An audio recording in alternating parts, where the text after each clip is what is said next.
We all live passionately to the fullest.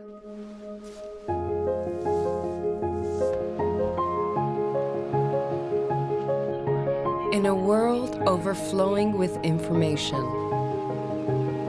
everyone seeks a moment of solitude. Deliberately disconnecting to reconnect with ourselves. Our passion drives us on, but the cool keeps us composed. Quietly, we switch off to nurture our strength. Re-energize, we switch back on.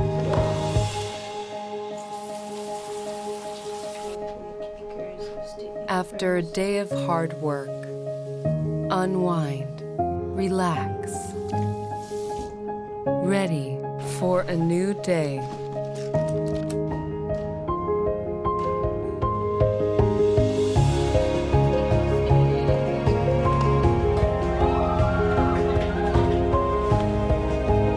Embodying Japan's rituals of water, Enax will be by your side to transform everyday life.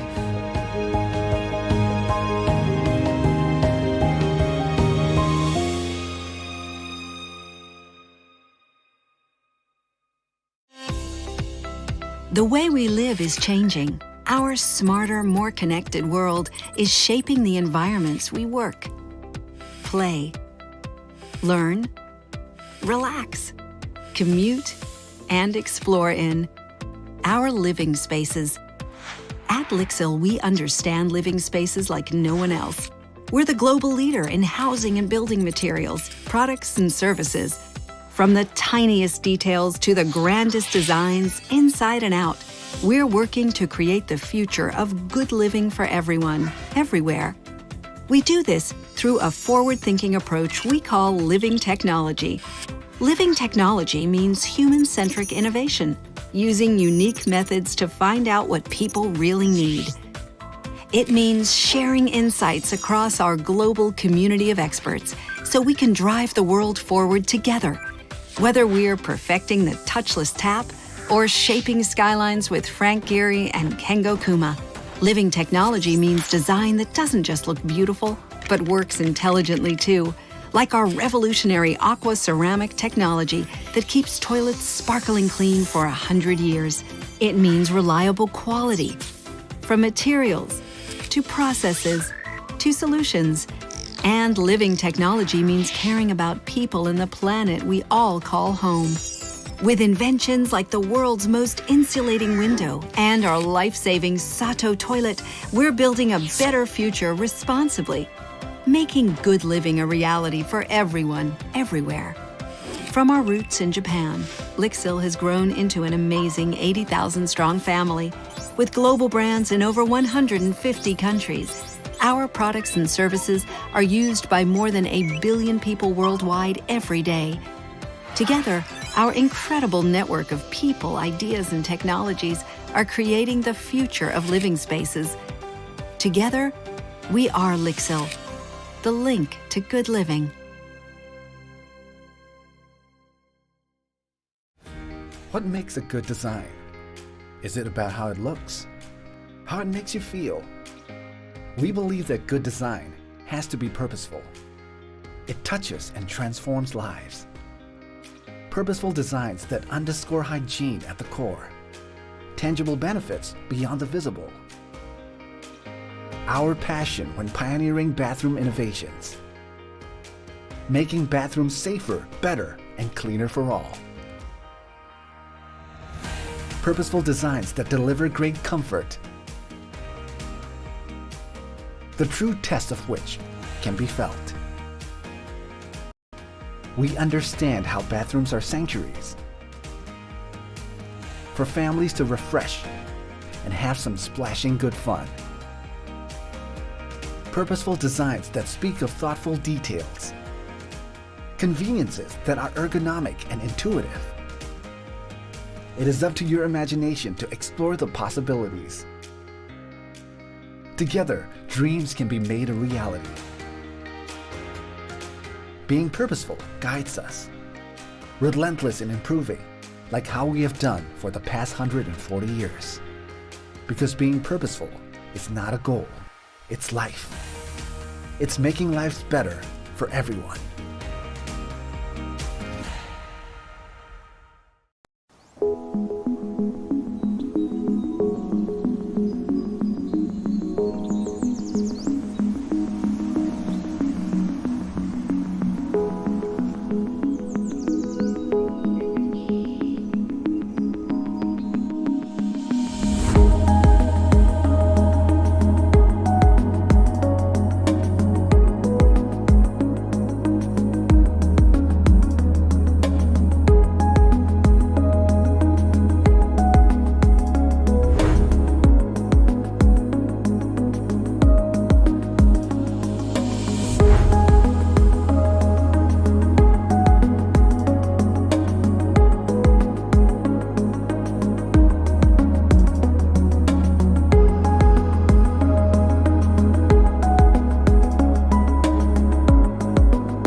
Si Wanda? Ano?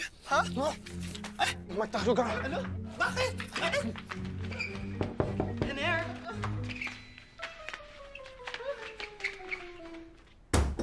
Ener? Namiss mo ba ako?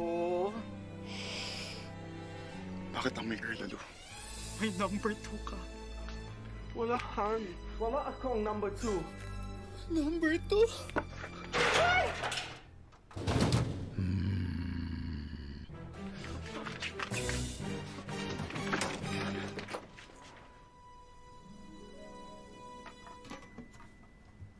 Oo. Saan yung sinasabi mong number 2? Sorry, Han. Talong number 2 sa number 1. Celso, naya ka na. Dami na nagbago sa mundo. Buti ka pa, hindi ka nagbabago. Ay, salamat! Naya na rin ako! Sino ka? Ako Ako si Jennifer, ang iyong genie. Mag-wish ka, Celso. Gusto mo ba ng food? How about drinks? Gusto mo ba ng travel abroad? Gusto mo ba ng girls? O baka boys? Joke! Anong gusto mo? Gusto kong bumata uli. Bumalik sa panahong 20 years ago. Masusunod. Eto ka. Bumata uli ako! Bakit nakakulong uli ako? Bumalik nga ako ng 20 years ago.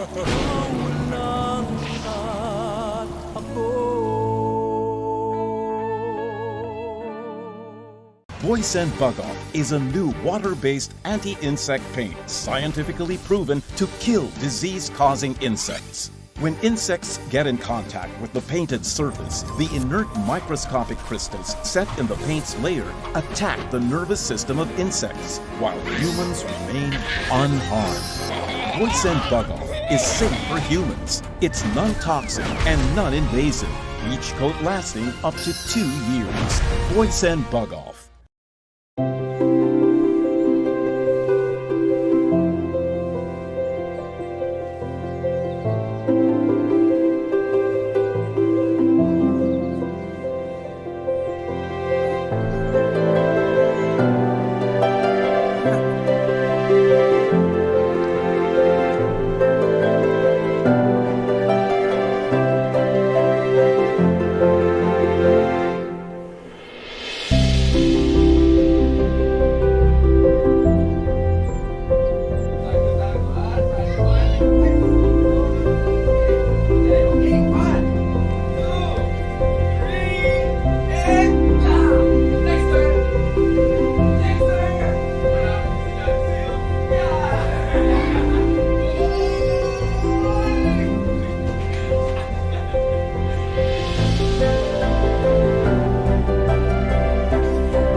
Oikos started in 1984 in Italy.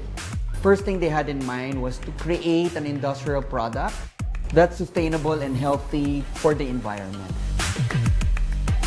When Oikos produces their materials, they make sure there are no solvents that are harmful to humans. They take out the formaldehyde that usually seen in some of the paint products that you see out there. They're also, by the way, certified by HACCP with an A+ grading. So it says a lot about the products that Oikos produces. This is an example of our Carmen Epeto Muere finish. It does give a little bit of that iridescent finish or sheen that you see, so it really livens up any space. The Travertino Romano, on a very industrial look finish. You can put this in a very high traffic area, such as hallways, stairwells, because it has the abrasion resistant as well as the impact resistant. This is another product line that we have called Encanto. This is a sandy metallic finish which has different kinds of potential textures that you can recreate. As an accent piece, it's actually a great finish material to use. They believe in the LCA, the life cycle assessment, right from the procurement of the material. How it's going to be manufactured safely, how it's going to be distributed to the seller and then to the end user, and all the way up to even removing the paints eventually and recycling them and reusing them. So the full 360 is what Oikos really considers, and that's what makes it sustainable. I'm inviting anybody who's very interested in using Oikos. Please visit us here in LRI Design Plaza. And you also may visit our website, www.oikos-paint.ph.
Before we head straight to today's events, let's take you on a quick tour of your Zoom interface.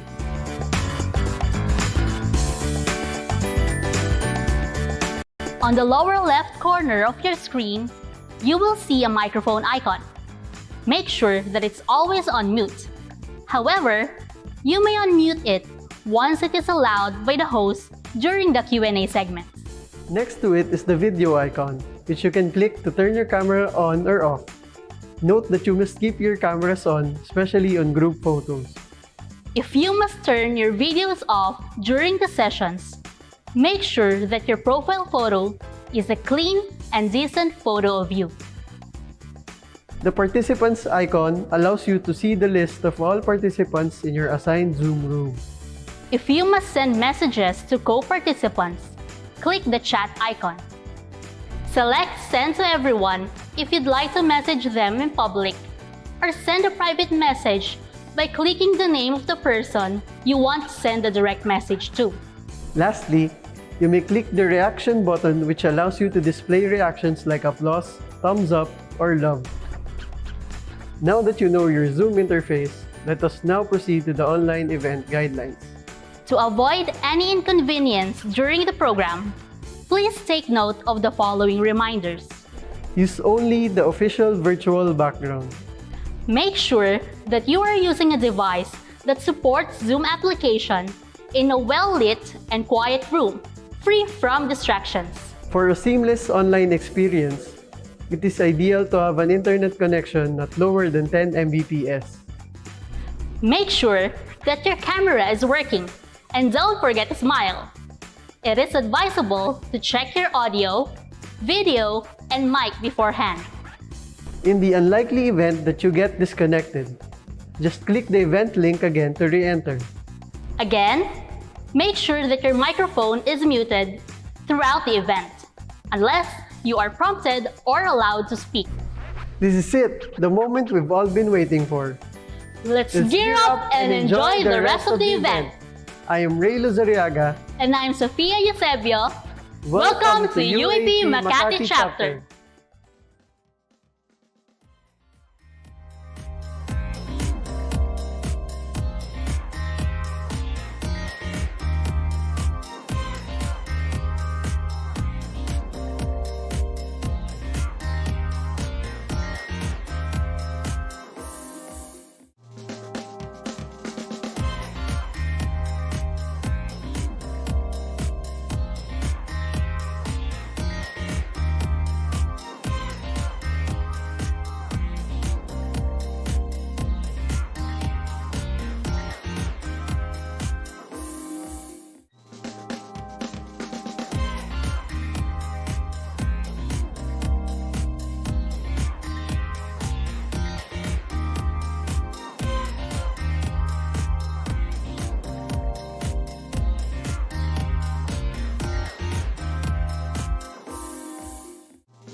Good afternoon, everyone.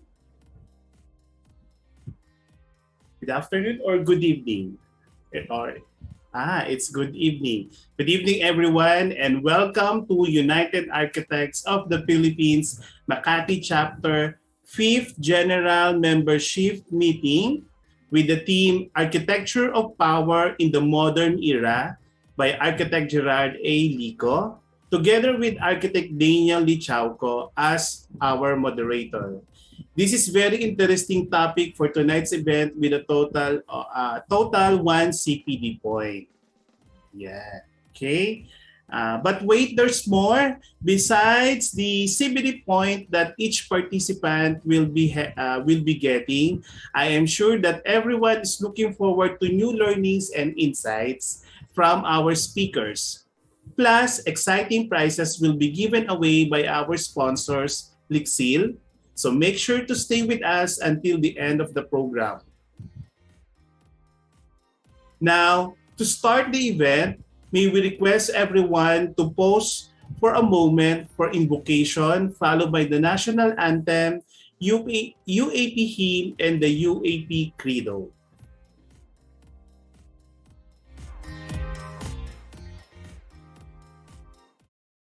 Ladies and gentlemen, this is the UAP Harmony Prayer, the Philippine National Anthem, the UAP March, and the Architect's Credo. We enjoin everyone to sing and recite, in unison.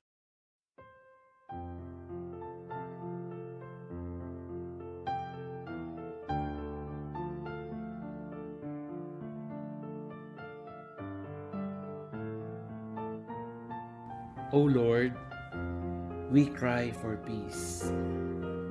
Purify our eyes to see peace. Purify our minds to understand peace. Linisin niyo ang aming puso upang mahalin ang kapayapaan. Linisin niyo ang aming diwa upang maabot ang kapayapaan. Ang kapayapaang nagmumula sa iyong pagmamahal at pag-unawa. O Ginoo, palig-una ang among pananaw sa kalinaw. Giniyahan sa imong inspirasyon. Bisan og aduna kay daghang pamaagi sa pagpadayeg sa imong presensya, ang estilo nimo kanunay. Kay ikaw mipadayon sa imong pakigsulti kanamong tanan. Kanunay kang nagatiman kanamong tanan. Ramidan na kam o Apo, apagilasinan ti kapyam, nagbibiyag akan kanayon, ang makipatpatang ken ka. Sa pagintiende sang imo pagkahipos kag presensya, sa paagi sang istoryahanay sa amon nga kaugalingon para matukiban namon ang buot silingon sang kabuhi. Ing pakipagtalamitang karing aliwa, ban misulong king masampat aparalan ding sabla. Tawi kami sa muyang kagurangnan, nin kusog, tanganing mabuhay sa pag-urolay, sa tahaw nin pagkabaranga asindai pagkakasirinabota. And to build peace with all people of sincere hearts who believe in love and compassion. Amen.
architects of the Philippines are we, sworn to uphold our profession's dignity.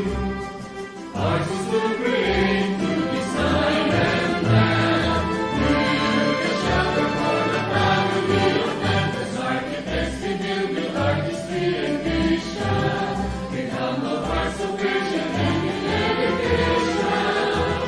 Combine in strength, utility and beauty, in a simple house of condensate. One in heart and one in soul, all for one and one for all.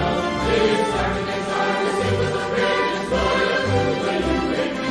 We pledge to ourselves to serve our country with a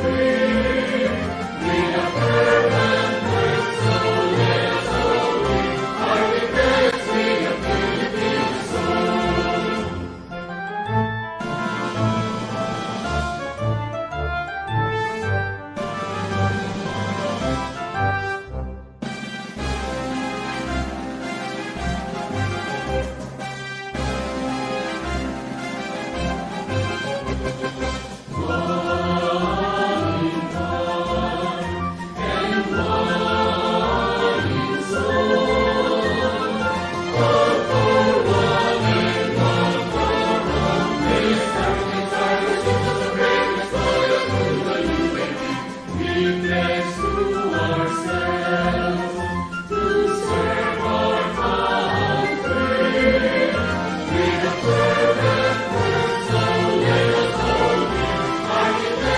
a Philippine soul.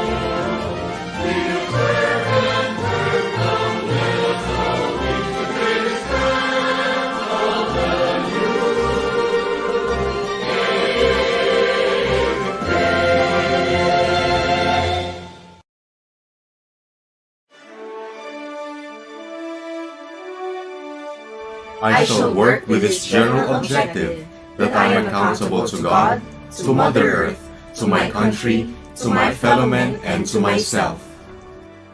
I shall uphold the ideals and follow the norms and ethical conduct of this noble profession.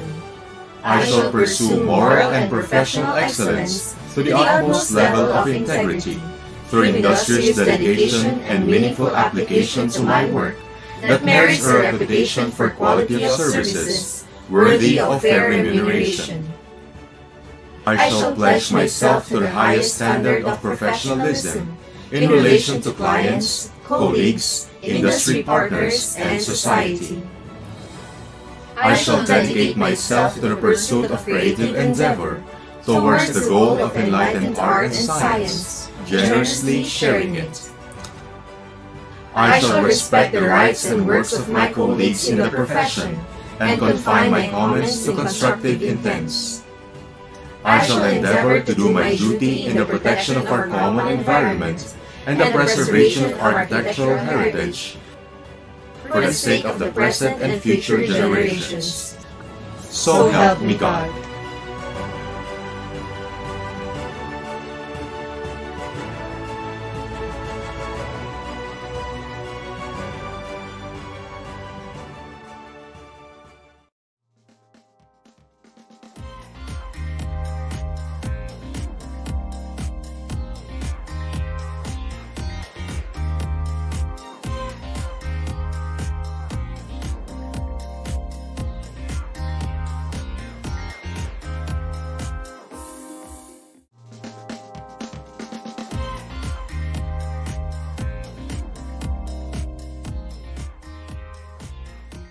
A pleasant evening to everyone, especially to our dear chapter members and past chapter presidents, our guests from fellow UAP chapters, our wonderful partners, and of course, our amazing guest speaker and moderator.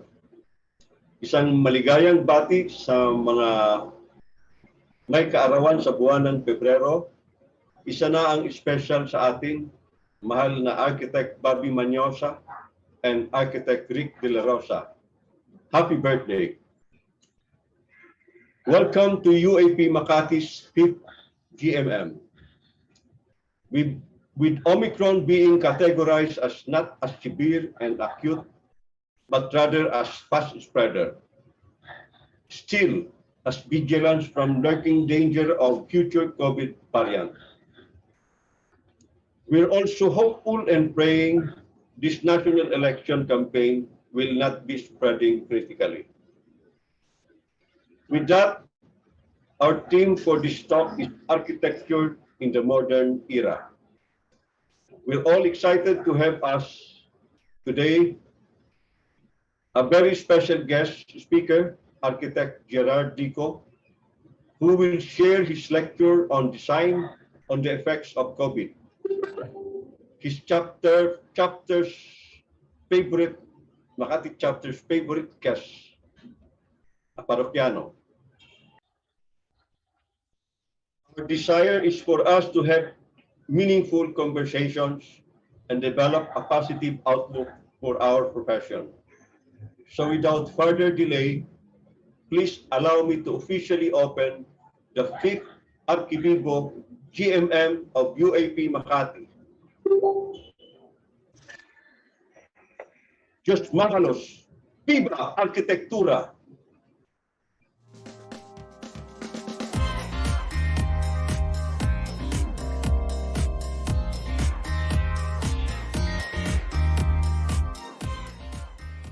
Okay.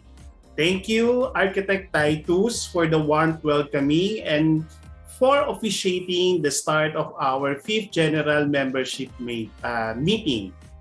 We welcome our dear members, past president. Right now, I've seen Architect Philip Recto. Thank you, sir, for embracing our event, guests, and sponsors.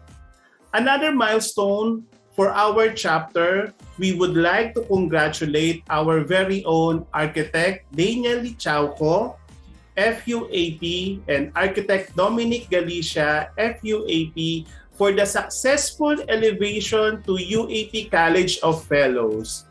A warm up applause to everyone, guys. Congratulations, Architect Dan and Architect Dom.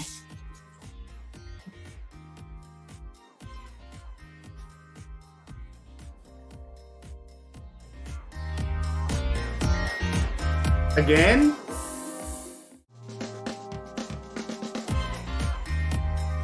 okay. Again, to all attendees, to qualify for your CPD point, please make sure to rename your Zoom ID using the following format. All caps, UAPMC_member_, surname, given name, middle initial. This is for the members. And for the BOD, it should be UAPMC_BOD_, surname, given name, and middle initial. And for the past presidents, we have UAPMC_PP_, surname, given name, and middle initial. And for the non-members, kindly rename your Zoom by typing guest _ surname, given name, and middle initial. And use our official Zoom background. Also, to be sure to answer the assessment test on today's talk, which will be emailed to you after the seminar. And now, to introduce our guest speaker, please join me in welcoming United Architects of the Philippines Makati Chapter, Chapter Auditor, Architect Cecilia M. San Diego, UAP.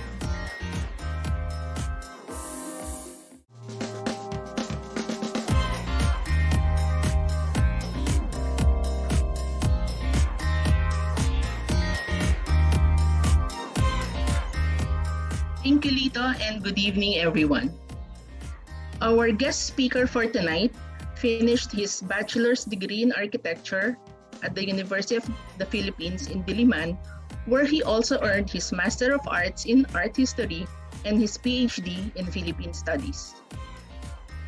He is a multi-awarded author, historian, academician, and architect.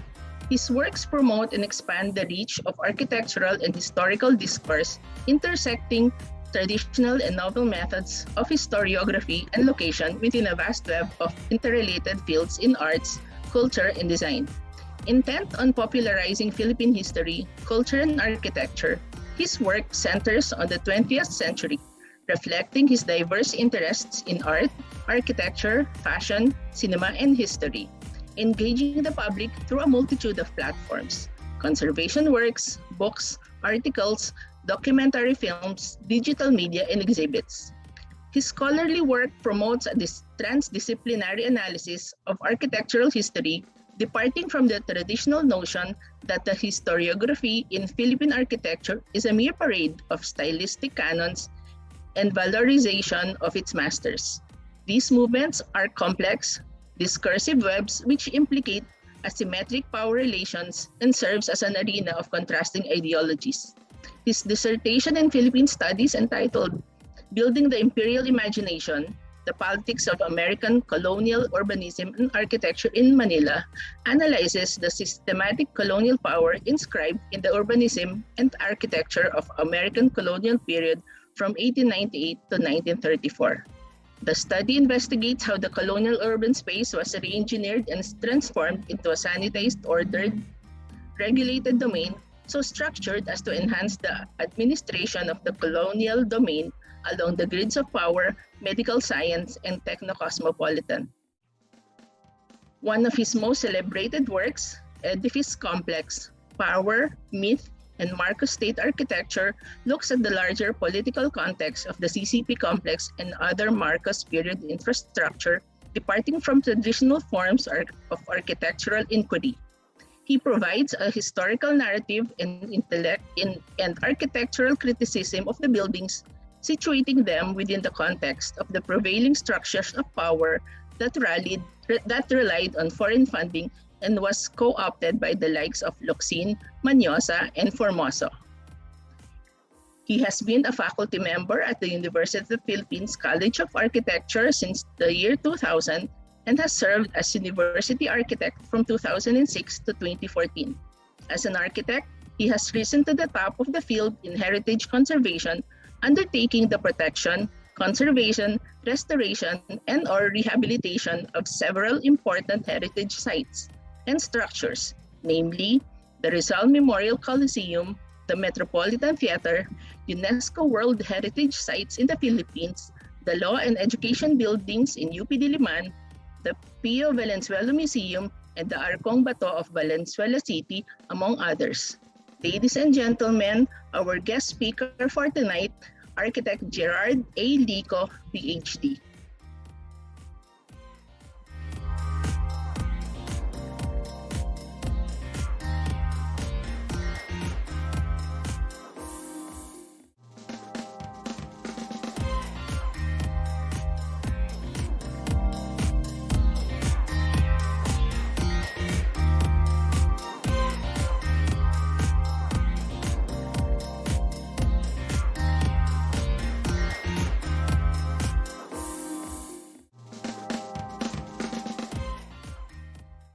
Ayun, sorry about that. No? So my topic today is somewhat controversial, no? Because it deals with power. No? So pag-uusapan natin yung bakit ba yung architecture, no? Hindi natin tinuturing na vessel of power. No? So actually, architecture itself, no? From its production, from its conception, is embedded, no, in the power structures, no, of our society. No? So in my book Edifice Complex, no, it's about the Marcos State architecture.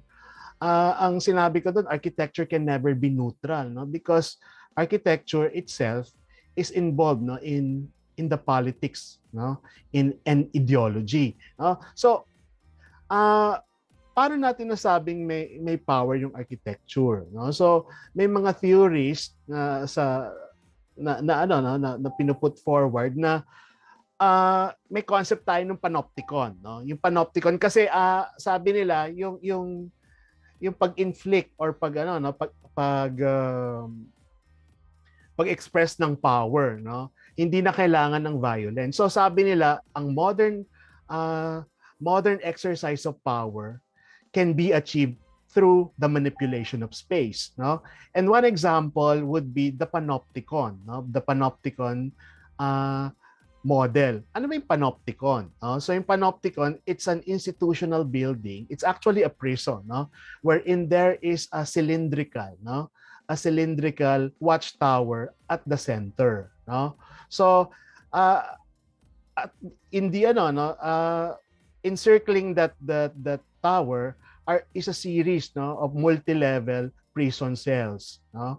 So what's so unique about this is that the concept of the panopticon. Pag sinabi natin kasi panoptic, it's all seeing, no?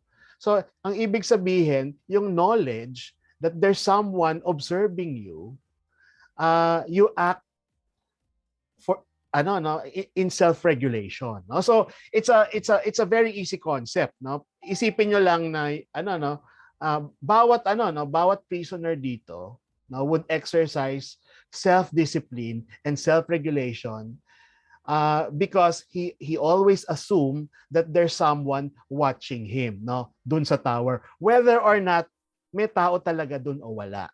So what is an example of this, no, in Philippine context, no? Take for example the bell towers, no, in the colonial towns, 'di ba? In the planning, no, of colonial towns in the Philippines, our colonial masters, no, dictated that the church, no, with its bell tower should be the most prominent architecture, no, in the townscape, no? So apart from that, the town planning system, no, the street system are arranged in grids, no? The grids is the most convenient geometry for social control, no? Because you can actually pinpoint who is acting, no, or cooking up, no, some rebellion in the area. So doon sa no, every time you hear or see the bell, no, 'di ba pag narinig natin yung bell, no, in a townscape, it signals us to do something, no? So in a way, it regulates our routine. So in a way, kinokontrol tayo nung bell tower. Ganon din naman yung mga buildings, contemporary buildings. When you see, 'di ba, when you see a particular monumental structure, it's as if, no, because of its monumentality, parang it dehumanizes you, no? So you act through self-discipline. Okay, wag na 'yon, no? Wag na natin pahabayan. So pag sinabi nating power, yung power na pinag-uusapan natin dito, yung the power over. So maraming variations of power, yung force, no? So this power can be expressed through our architecture, no? So actually, as architects, we are actually godlike, no? Because we control and orchestrate the everyday life of our occupants, 'di ba? Pag di ba? Hindi natin, whether we are aware of it or intuitively, kinukontrol natin. So we have the power to seduce, no? We have the power to orchestrate the sequences, no, of events they will encounter in a space.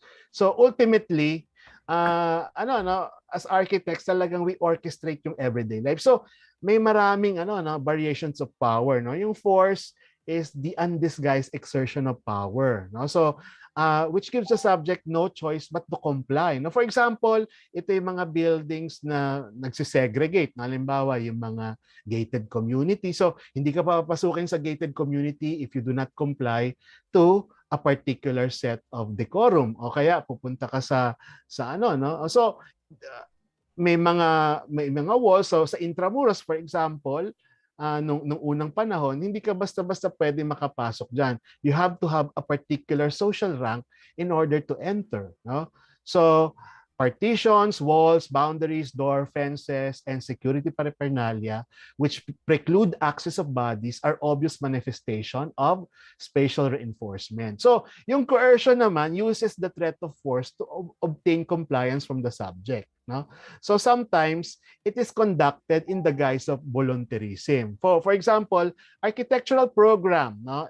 everyday practices by designating a space for a particular action. So, for example, itong space na to, I designated it as a plaza, no? So, pero pag nagrally ka diyan, pag gumawa ka ng ng unsanctioned activities, you will be evicted, no? Or you certain certain forms of punishment will be given to you. So, merong intimidation, domination, manipulation, and seduction. So, for example, yung seduction, ito yung pinaka hindi na di-detect, no?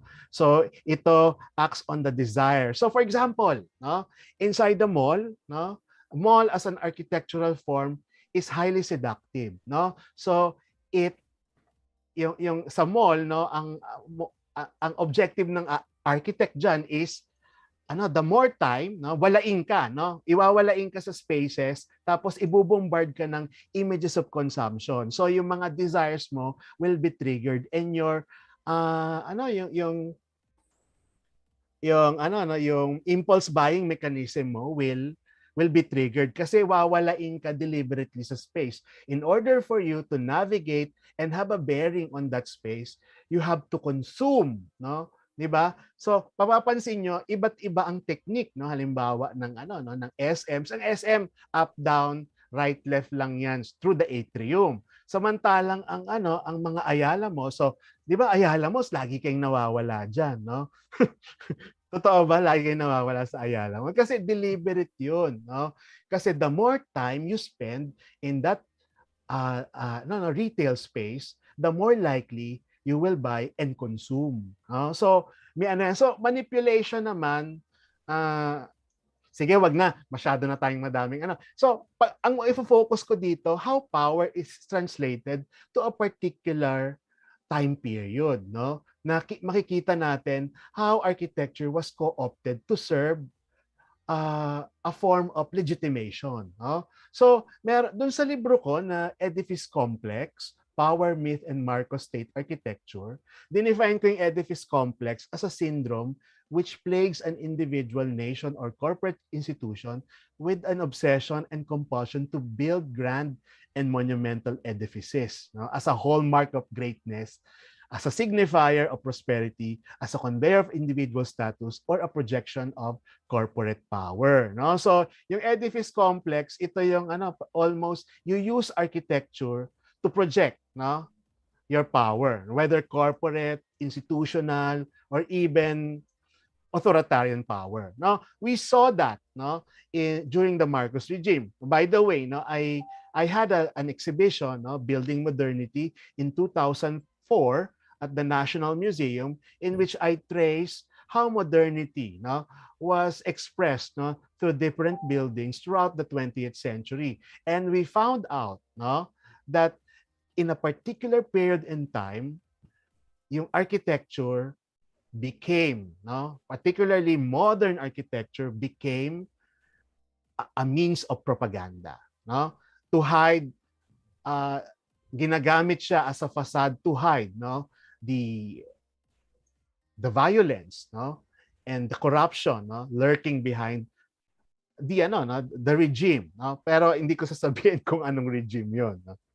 So of course we take into we consider Mrs. Marcos, no, as an icon of modernity, no. When we say modernity in architecture, this is the architecture that is devoid of ornamentation, no. So non-classical, no. So departing from the traditional, no, development, historical development. Talagang it's a break, no, in architectural history na wala ang ornamentation. Pero, no, yung modernism na i-adapt ng Marcos regime would use familiar native motifs. Kasi merong no, merong kasing agenda, no? Okay, so we saw, no, in that exhibition, I recognized Imelda Marcos as a figure, no, of Philippine modernism, no, which I actually invited her, no. Okay, so but in our lexicon today, no, in dictionaries, no, we have this term imeldific, which is a legitimate term, no, to to describe something ostentatiously is extravagant to the point of vulgarity. So, yung Imeldific architectures, Marcosian architecture. So, bakit ko pinili itong period na to? Kasi the regime was seemed to be addict in infrastructure. Because for them, buildings, and association with talagang sila, ang group nila is architects, So talagang may addiction sa architecture, and architecture for them is like instant propaganda. Okay, so Imelda Marcos was really a supporter of Filipino architects. So pero siya, galit siya sa pangit, because her philosophy is the mantra, the true, the good, and the beautiful. Okay? So, the martial law regime was an authoritarian regime. It needed some kind of legitimation. So, in the initial phases of the martial law, it held the promise of cultural renaissance, cultural revival, so forth and so on. So, while purging the society of all the ills, so papapansin natin yung bagong lipunan, yung new society ni Marcos was harking back to a primeval past. Paano ko nasabi yun? So these are some pictures of the architectural production during that time. So pero the CCP was actually a benchmark in Philippine modernism, as well as the modernism the Marcos regime wants to project. If you would look closely dun sa architectural production, Bahay Kubo was the inspiration. So tinatawag kong itong modernism na to is as palingenetic. In my book, palingenetic, ang ibig lang sabihin nun, babalikan mo yung nakaraan. Lahat ng cultural forms from a primeval past, you will rummage and appropriate it to sustain the patrimony of the nation. So, yung bagong lipunan was backward looking. So, ano yung mga manifestation niyan?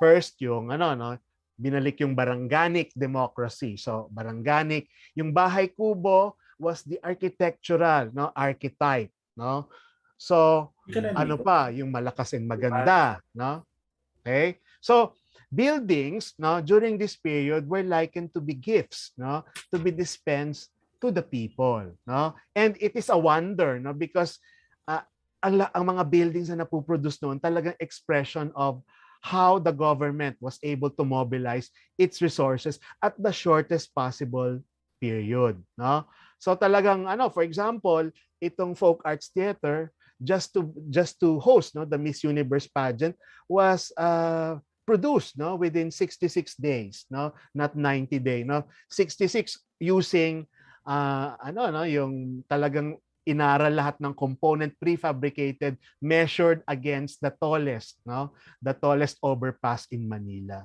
So is the Marcos regime. So Ferdinand and Imelda projected themselves as mother and father of the Filipino nation. So inang bayan. So Imelda had several functions in government. A diplomat, a minister, a patroness of the arts, minister of human settlements, tsaka yung isa pa yung governor of Metropolitan Manila, the forerunner of MMDA. And she is the advocate of the true, the good, and the beautiful. Kagandahan, katotohanan, at kabutihan, yung mga alibata na nakikita natin sa logo ng CCP, KKK yun. So, Imelda as inang bayan as projected in the mural of the Heart Center, Heart Center for Asia. So, yung omnipresence, kailangan nandun yung imagery ng first couple sa lahat ng mga buildings nila. So, again, yung sinasabi kong palingenetic, yung pagkuha nung mythology ng malakas and maganda. So, Marcos is malakas, Imelda is maganda. So, they are the modern day personification. So, their presence must be in panoptic, in all places, no? For example, the Marcos bust, no? So the Marcos bust was accomplished, no, by pinaalis yung mga Ibaloys, no, dun sa kanilang ancestral land to make way, no, for this golf course, no. But when after the EDSA, no, post EDSA, the Ibaloys reclaimed their land, no, and they performed, no, a ritual, no, to remove, no, the evil spirits which they believe resided, no, in the bust, no. So Imelda, in art, pinroject niya yung sarili niya as goddess rising from the sea, as a reincarnation of Queen Nefertiti, no. Tapos ito, patroness of the arts, governor of Metropolitan Manila. So malakas, no, we hosted, no, an international event in 1975, no, the Trilla in Manila, no. Marcos as malakas, Imelda as maganda with the hosting of the Miss Universe, no. So the Miss Universe also triggered, no, the creation, no, of the folk arts theater, no. So talagang bubombard nila yung not only through architecture but popular media, pati mga music, no, cinema, TV, no, and yung palingenetic nga, pati yung mga alibata, yung mga traditional icons like the Sarimanok, no, were appropriated for the Miss Universe logo. So the Bahay Kubo, the Philippine vernacular houses, the Faled at Orogan were the architectural inspiration, kasi nga ito yung magsusustain doon sa image, no, of a great Malayan civilization that they are trying to imagine, no? So nakita naman natin yung yung vernacularism nung period na yon, 1964 pa, yung Salakot, no, yung Expo, no, nung 1970 employed, no, Locsin's architecture, no, but he poetically, no, transcoded yung Vinta, the Moro Vinta into a modern Asian shape, no? Yan. So this is the pavilion, no? So ngayon nasa Dubai tayo ngayon, no? Bangkota naman yung geomorphic naman yung kinokopya. So this is the opening of the exposition building in Osaka in 1970.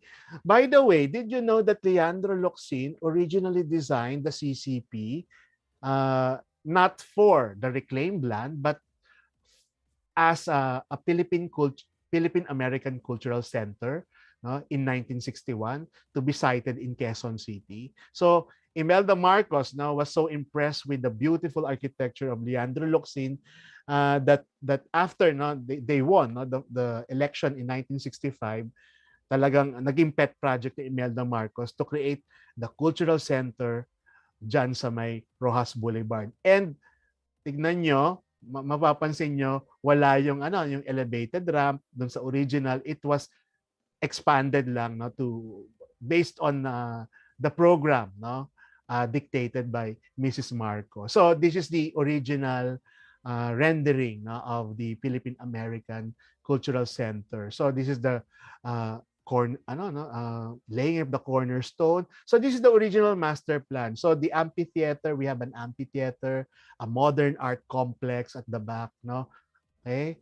So ito yung mga schemes, no, ni Leandro Locsin. So what's so Filipino, no, in this brutalist building? So obviously we know that now scholars would say that Leandro Locsin was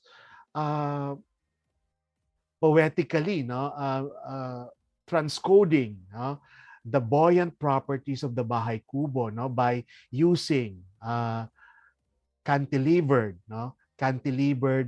rectangular forms, no, that seems to float, no, in mid-air. Although you will see that these are massive, no, brutalist structures, there seems to be a quality of visual lightness, no, that lies in its composition. So ang properties na in-elevate, no, ni Locsin here is the visual lightness. So even makikita mo siya, no, dun sa field site, no, sa Philippine International Convention Center, and even doon sa may Westin Philippine Plaza. So, yan. So, Imelda, no, they invited, no, Reagan, no, then Governor of California, during the opening of the Cultural Center. No? So, it cemented, no, the friendship between Marcos and Reagan, Ronald Reagan, who will become, no, the president, no, of the United States later. Now, while UP student, as usual, no, protest, no? So, okay. So, the folk arts theater naman, no, you employ, no, the same formula, no, but it has a different story, no, because it was really meant, no, to be the venue of the Miss Universe pageant of 1974, because 1973 was nanalo si no, Margarita Moran, no, sa Greece, no, and Imelda wanted, no, to host this event, and for the first time, no, while hosting this event, the technology, no, of satellite broadcasting was used, no, for the pageant. So beaming images of the Philippines live, no, throughout the globe. No, that's why yung swimsuit competition, no, ang background ay yung Philippine Village, no, yung Nayong Pilipino, no? Tapos I think one of the most unsurpassed, no, parades, no, in Philippine history, not even yung 1998 centennial, no, would surpass the grandiosity of this parade, kasi mas nagiging powerful at effective ang isang spectacle pag ginamitan mo ng architecture as a backdrop. Nakita natin yan sa mga Nazi parade, no? So, kung titingnan nyo yung opening ng Folk Arts Theater, no, nasa YouTube siya. Recording in progress. Para siyang para siyang yung Triumph of the Will, no, ni Leni Riefenstahl, no, yung propaganda film Recording stopped. ng Nazi. So anyway, kasi I think, no, bakit itong kasaysayan ng lahi, no, talagang parada to, talagang halos lahat, no, nandoon, no. Parang na-inspire yata si si Imelda nung inimbitahan siya doon sa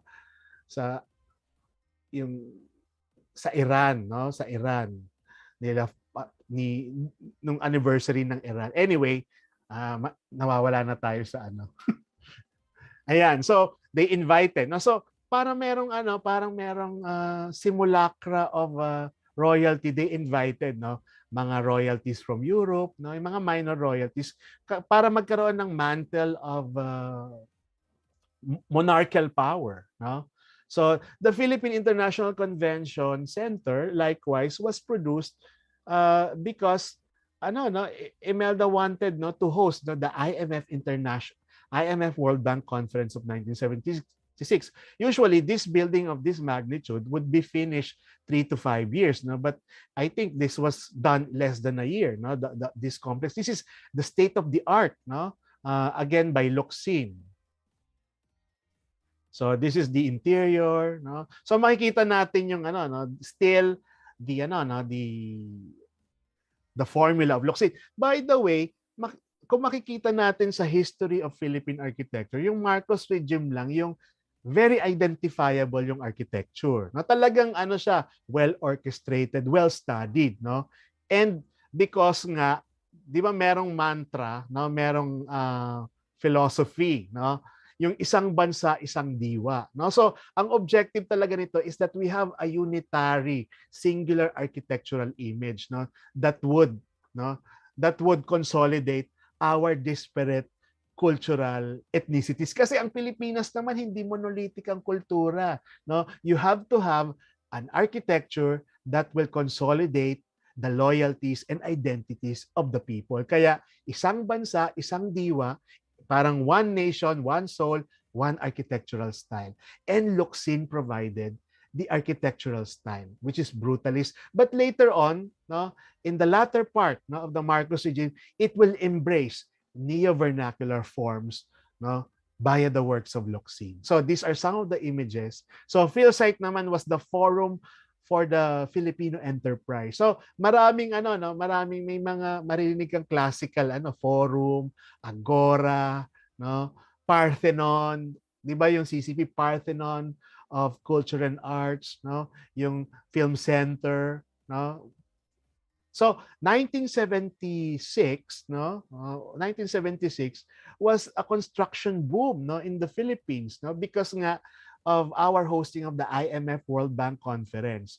So kaya yung mga hotels, were constructed, in anticipation, of the arrival of international delegates. So modern hotels, modern hospitality architecture became, one of the dotted the landscape, Of course, to complete, yung claim ng City of Manila as the City of Man, you need to have contemporary art, You have to have art, So itinayo sa tabi ng Central Bank yung Metropolitan Museum, So again, another feat, of the Marcos. They were able to loan, from the British Museum antiquities, from the Egyptian collection, to be shown, para magkaroon ng cultural pedigree, yung Manila.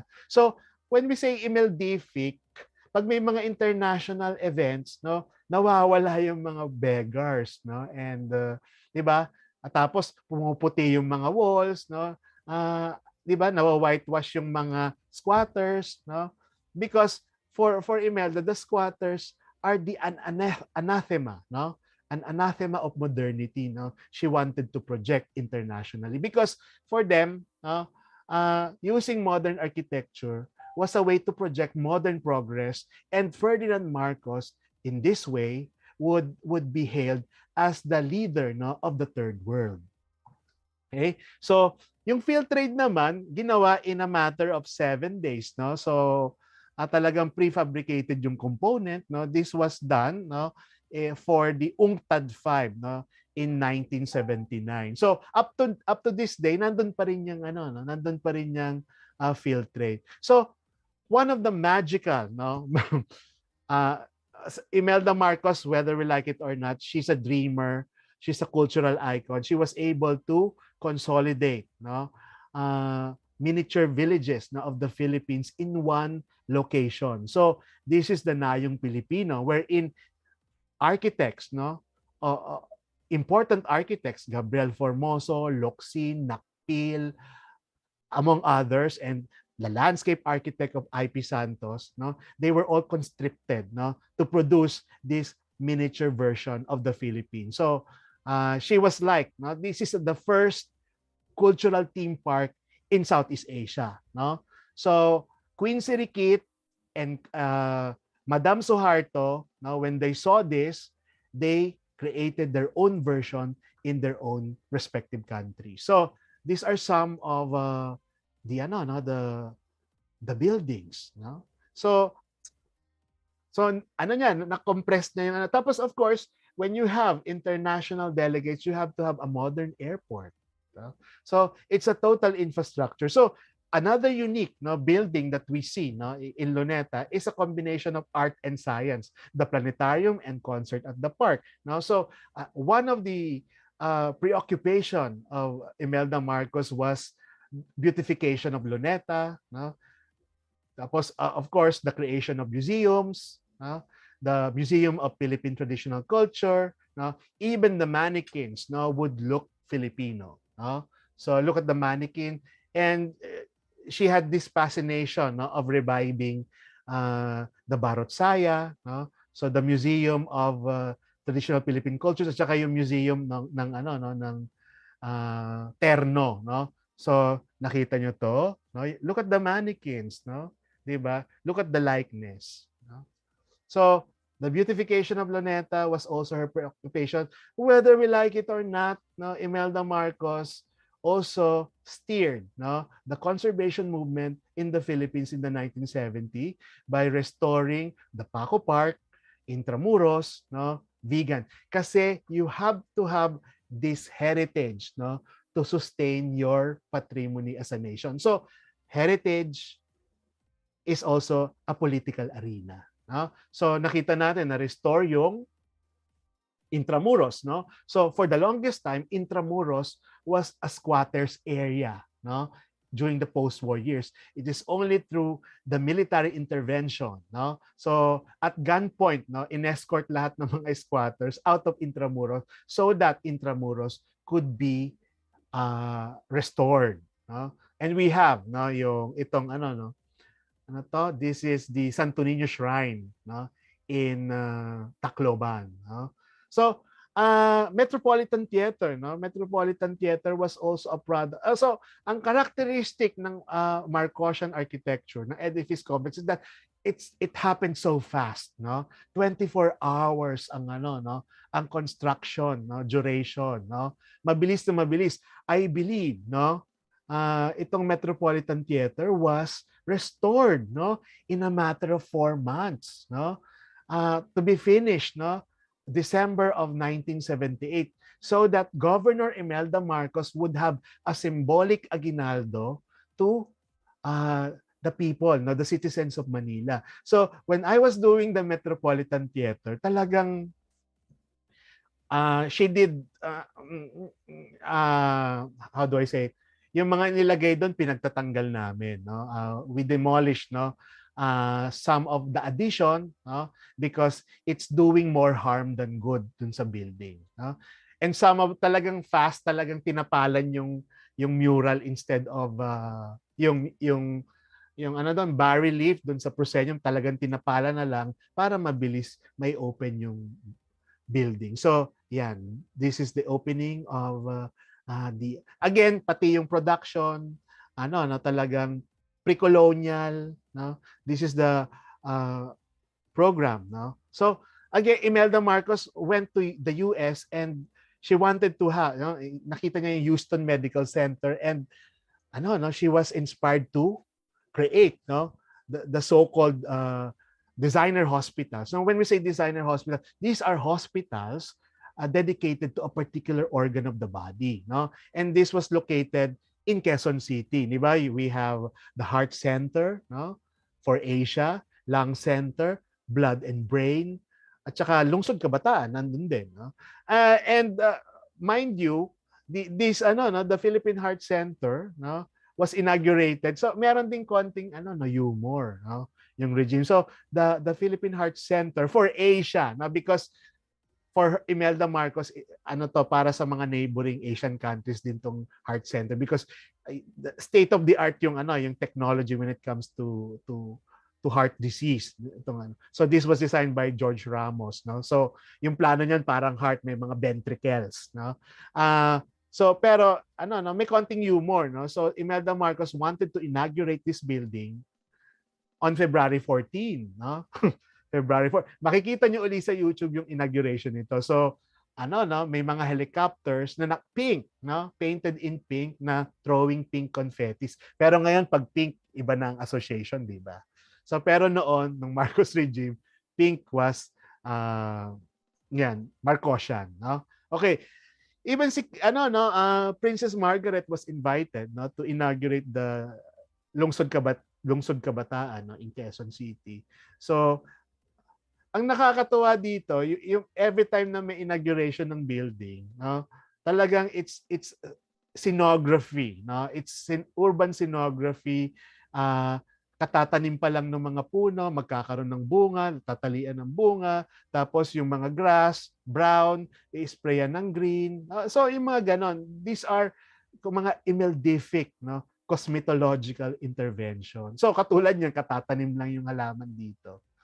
Okay. So marami rin mga centers, no, like population centers, also by Leandro Luxing. So in Fifth Avenue, in order to showcase, no, the Philippines, no, in the United States, the products, no, and the culture of the Philippines, they acquired a property in Fifth Avenue, no, and they call it Philippine Center. No, so it was designed by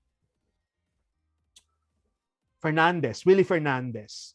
So these are the sketches of Willie Fernandez. So it's modern, and yet it has, no, elements of traditional Philippine motifs.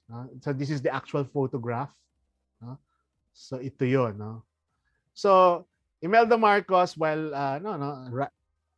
on a helicopter, saw, no, a plateau, no, in Makiling, no, and she wanted to have, no, a school, no, for the arts, no, so that merong continuous supply of talents, no, for the cultural center of the Philippines, no? So Locsin developed, no, this pyramidal roof, no, na truncated, no. So this type of architecture, this form, no, would be replicated many times, no, by other architects. So this became, no, it launched many many copies, no, so to speak. So okay, yan. So the landscape architecture was also by IP Santos. So we see the same silhouette, no. We can see that in the Batasang Pambansa complex, no, by Felipe Mendoza, no. So originally, meron ditong monument, no? So hindi na natuloy itong monument. This is the monument to the Maharlika, no? Ano ba yung Maharlika? Ito yung ito yung imagination nila Marcos na Malayan, no? Malayan royalty. Pero kung i-analyze mo yung Maharlika, no? Yung yung etymology ng Maharlika, 'di ba? Gustong palitan yung 'di ba recently, no? Gusto palitan nila yung pangalan ng Pilipinas as Maharlika, 'di ba? 'Di ba yung in the 70s, remember yung kanta ni Kule Desma, ako ay Pilipino, may dugong Maharlika. But what does really Maharlika means? Royalty daw, no? Pero in Sanskrit it means Mahalika, no? Maha means big, Lika is lingam, no?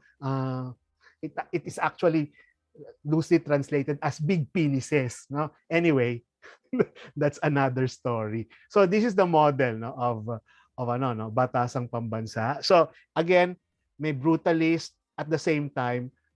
The roof silhouette is Malayan in origin. So makikita rin natin ito sa work ni George Ramos, no, in Baguio City, na the Baguio Convention Center, wherein Ifugao Valley naman was the inspiration. So the latter part of the Marcos regime, talagang they rummage naman mga elements from traditional or regional culture. So in this case, the Ifugao culture. So mga roofs like that would be transcoded, for example, in Mindanao, no, with the Naga, no, at the gable, no? So this is the Zamboanga Convention Center, which was never finished, no, also by George Ramos, no?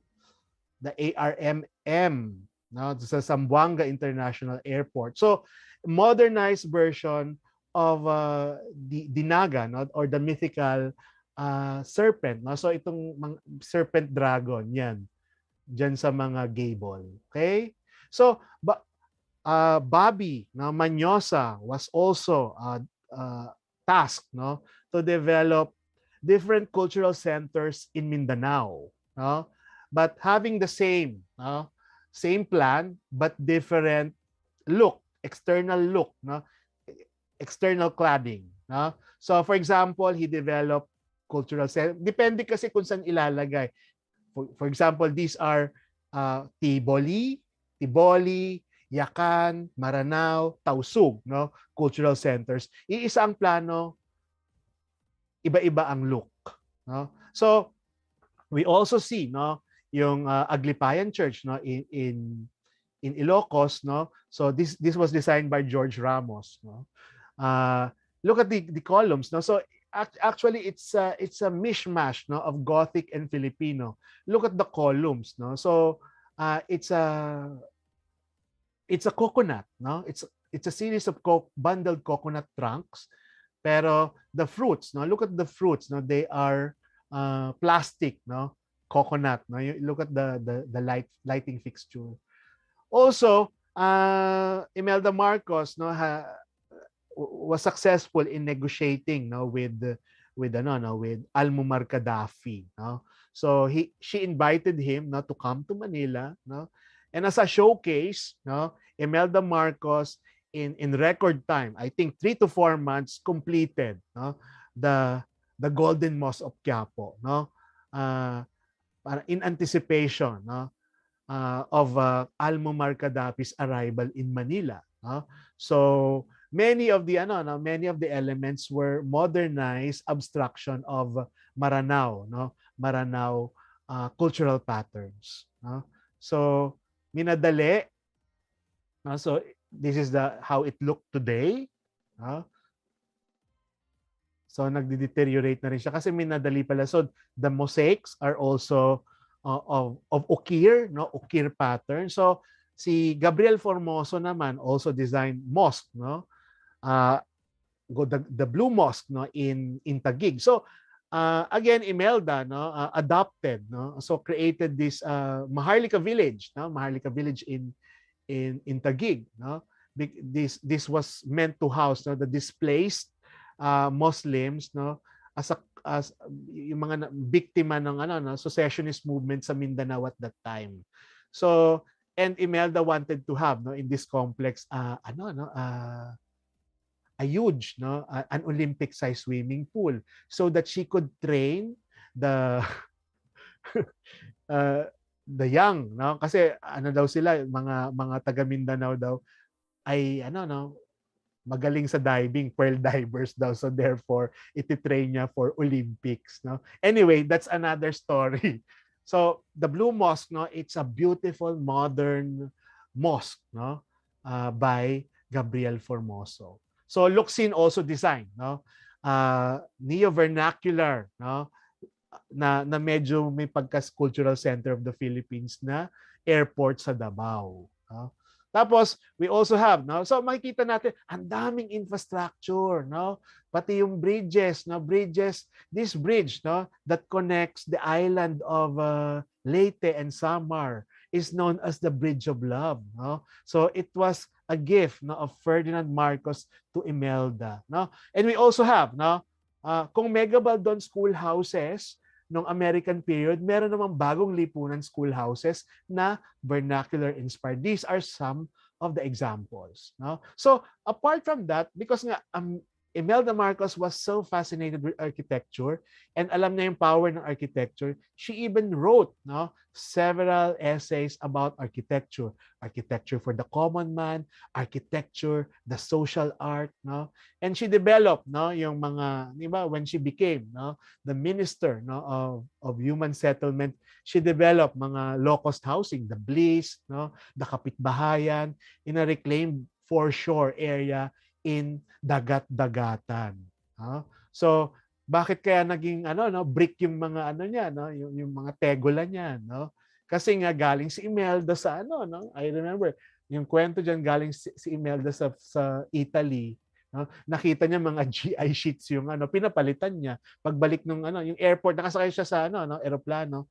Pagkita niya ay pangit ng mga gawa sa GI. So pinapalitan ng ng terracotta. Okay? So this is the Kapitbahayan, no? Of course, one of the lasting legacy in terms of housing, yung na pinag-aralan naman ng mga scholars ng University of the Philippines, yung Bliss, no? So it was a model, no, for a self-contained medium-rise complex of housing, no? Tapos it was kaya mabilis siyang naipapatayo gumamit ng industrialized method of construction, no? Yung prefabrication, yung post-tensioning, no? Okay, so ito yung Bliss sa UP. We also know yung mga kadiwa, no? Yan, ito yung example ng mga bahay sa Maharlika Village. So Bobby Manyosa was also, no, commissioned to design, no, Bliss housing, no? So of course, he developed, no, different prototypes, no, na may pangalan Luzon, Visayas, Mindanao, no. So and ang nakita nating iconic, no, na Bliss project ni Bobby Manyosa, yung nasa Guadalupe, no, Guadalupe Makati. So talagang kita mo, no, yung neo vernacular, no, yung may banggirahan, no, may mga nakasabit na halaman. Talagang makikita mo yung influence, no, ng neo-vernacular style sa Bliss housing na to sa Guadalupe. I think it's still there. So Imelda Marcos also had this idea, no, to relocate Manila to Infanta Quezon. Because the location of Metropolitan Manila at the time was disaster prone. No? And she looked at the map and the centroid, no, of Luzon was in Infanta Quezon. And she want to move, no, the city to that area. So kaya gumawa siya ng Lungsod Silangan. And this is the first phase of that project. So whether we like it or not, the 1970s, the Marcos period was a golden age of Philippine architecture simply because the regime poured its resources, no, to many infrastructure projects and orchestrated the search for the true Filipino architecture. Okay? So even even transportation, nare-remember niyo yung love bus, save gas, ride the love bus. Okay? So in terms of transportation, we see the LRT, but the LRT stations, no, were uniquely designed by Manyosa, no? Look at the roof, no? Diba? They are evocative, no, of the Bahay Kubo, no? And for Manyosa, if you will just go back, no, to the original plans, no, this is the model. For Manyosa, the Bahay Kubo should have a silong, no? And the silong, no, the underfloor, the space underneath the LRT, no, lines can become the silong, the symbolic silong wherein civic life, modern civic life could flourish. So lalagyan ng mga tindahan, ng cafe, pedestrian mall, no, art gallery, cafes, no, but hindi naman nangyari, no. So another aestheticization of the city is the yung pipintahan yung mga blank wall spaces, no, ng Manila, ng mga walls, no. Ito yung kulay anyo ng lahi, color of the race, no. So ito yung mga walls na puti na sabi ko sa inyo, yung pag may international event, no, itatago yung mga squatters dun sa mga walls, system of walls, para nga hindi sila eyesore, no, at lalagyan ng mga artwork, no, na makulay. Even water tanks, so of course kasama yung Metro 8 dun sa paglilinis ng water tanks, no, would receive aesthetic treatment, no. Buildings, no, yung mga planar surfaces, no, would become surfaces, no, for large scale mural, no. So Metro 8, no, was the urban cleaners, no. So of course with the salakot, again vernacular, no. So Imelda Marcos wanted to develop the coconut, no, as a building material, no. So she received a grant, no, from the United Nations to really see the potential of coconut, no, for architectural applications, no? So for Imelda, the coconut, no, was not a giant nut. The coconut was the tree of life, no. So Bobby Manyosa, no, developed, no, several products, no, using coconut and its byproducts, no. So here Manyosa developed a column, no, derived from the coconut trunk, no. So if you look closely dun sa plano ng Coconut Palace, the planning, no, was derived from a series of hexagons, no? Because hexagon was the geometry employed, no, when you cut coconut for for architectural purposes as a lumber, no? So ito yung mga sige, pasok tayo sa Coconut Palace in its heyday. So 80%, I think 70 to 80% of the building is made of coconut, no? Even the chandeliers, no, coconut husk, no. Look at the flooring, the lampshade, no. Look at the wall, no, the wall treatment, no. So even these huge dining table, no, was made of coconut mosaic. No, again, the regime harks back, no, to a golden Malayan past, no. So makikita nyo merong parang doon, datu, no. So kasi nga palingenetic, no. So iba't ibang regions would be represented in different interior design of the Coconut Palace. So but today, unfortunately, when it was remodeled to to house the office of Vice President Binay, no? Kinatok ko to, hindi na siya coconut, no? Gawa na siya sa fiberglass, no? It's faux coconut. So nawala na 'yung essence niya. Pero but the principles, no? The principles of Bobby Manyosa, yung tukod windows, no, cross ventilation, the salakot, no, roofing is still there, no? So if we have the Coconut Palace, Imelda Marcos wanted to develop also, no, the banana, no, as a source of construction material, no. She, no, commissioned Bobby Manyosa to design the banana house, no. But I think it was a stillborn project, no. So we have also University of Life, the Bataan Nuclear Power Plant, and the most infamous, no, infrastructure associated with the regime, no, because it was the manifestation of all the excesses, no, yung Manila Film Center. Although Manila Film Center, designed by Froilan Hong, was actually pinag-isipan siya, no? Talagang it was to be designed as the Parthenon, no? A Parthenon for cinema, no? Because Imelda Marcos wanted to have, no, a counterpart, no, in Southeast Asia, yung Cannes, no? So gusto niya ng Cannes Film Festival. So she even, no, so nagkaroon din ng artificial diyan, no, lake, no, with white sands, no, na nilagay yung white sand diyan, no, para to simulate the French Riviera where the Cannes Film Festival is conducted, no? So yung Dolomite, no, hindi siya unique, no, of our present time. Nangyari na yan nung panahon ng Marcos era. So, but we all know, no, the tragedy of the film center. No?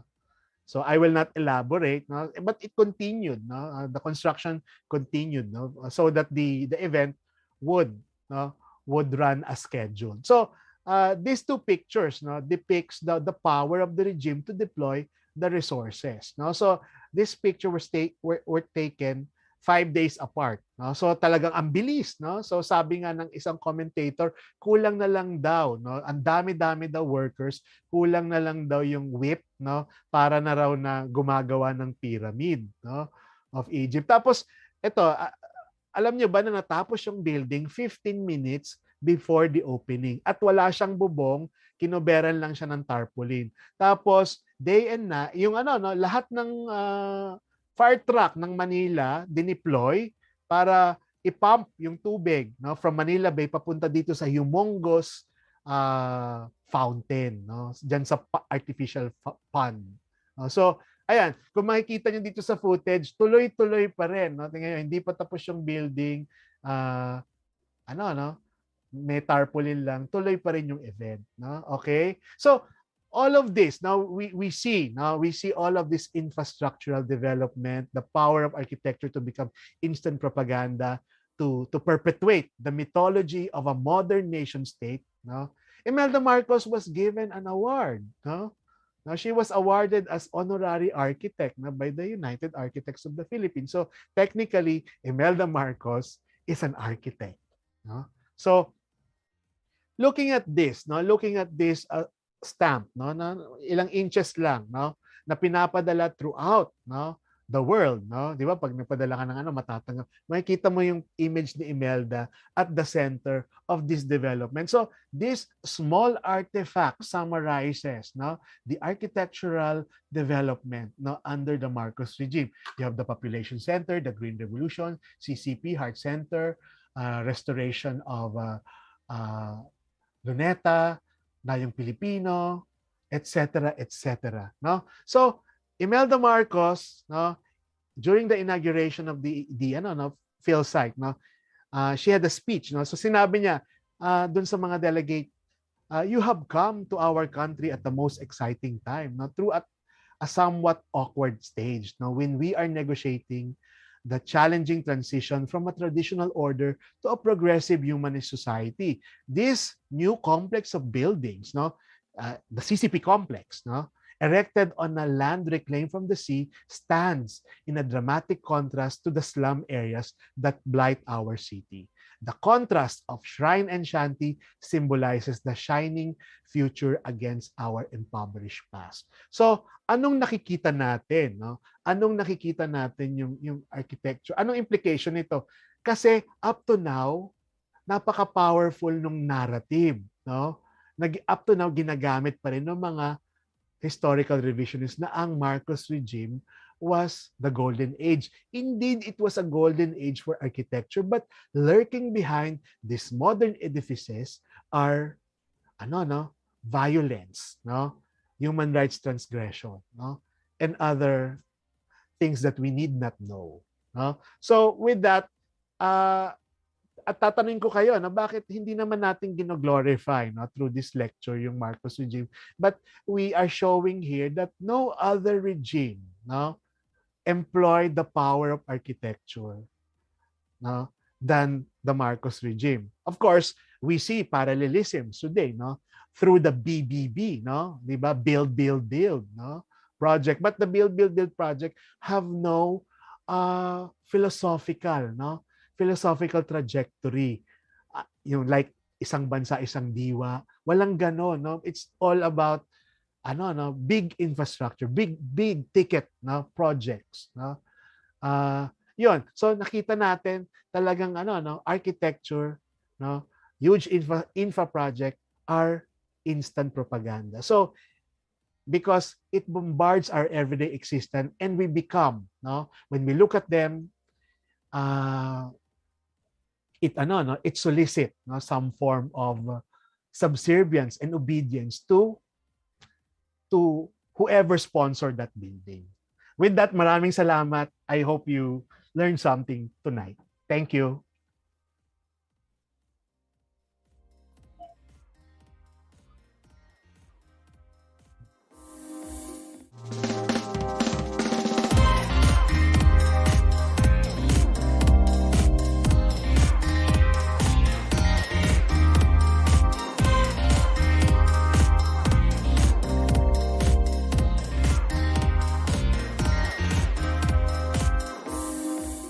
Okay, that was a very interesting subject, no, yung ating pinag-uusapan for tonight. And we would like to encourage everyone, if you have questions, kindly chat in our Zoom chat, kindly post your chat in our Zoom. And also, before we proceed, no, we would like to acknowledge the presence of our past president, Architect Philip Recto. Also, Architect Marieta Segovia and Architect Rogelio Caringal. Thank you for embracing our event. Ayan. Ang dami pang ang dami pang pwedeng ikwento ni ni Architect Gerard, no, but we have very limited time. But later on during our Q&A, no, kindly post your questions. And okay, to continue and to introduce our moderator for tonight, join me in welcoming United Architects of the Philippines Makati Chapter Committee for Information Dissemination, Architect Sofia L. Eusebio, UAP.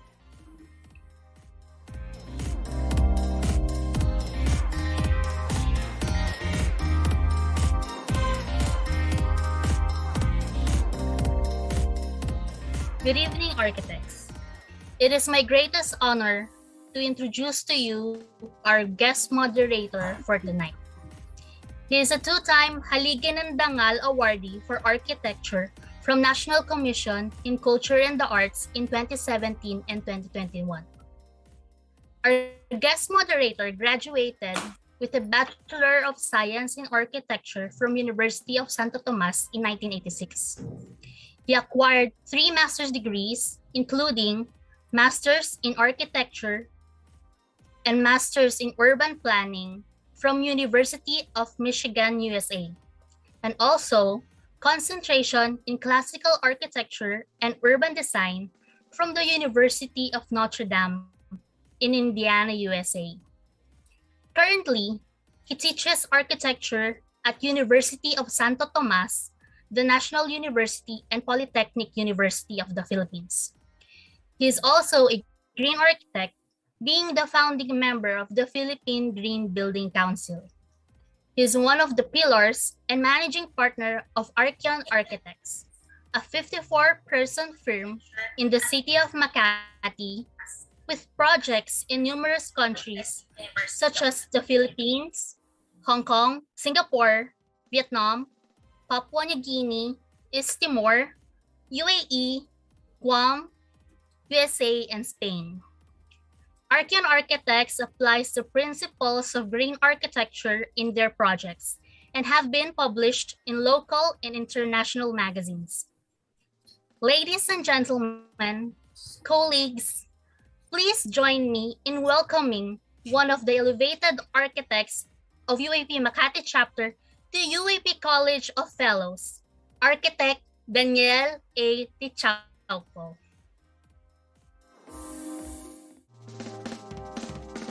First of all, thank you, Sophia, for those really nice words. Every time President Titus tells me that I have to be the moderator, I always say yes if I have time, and I'm actually in Palawan, so I'm breaking my vacation to do this, right? But when it was Gerard Lico, I said I really have to do this because I think Gerard has particularly galing, super insightful.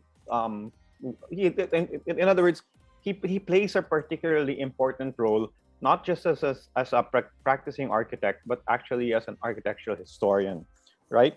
And what's interesting, and Gerard, I'm gonna plug your book, and if you buy it, I think you can get it signed, right? And I think everybody should get the book because I've just read most of the second book, and I'm now going to start reading the first book, and the second book was right after pre-war or post-war. And what's interesting is that people like Gerard have this fantastic ability to see or to show us a more comprehensive vision of exactly what is going on in the country in terms of architecture.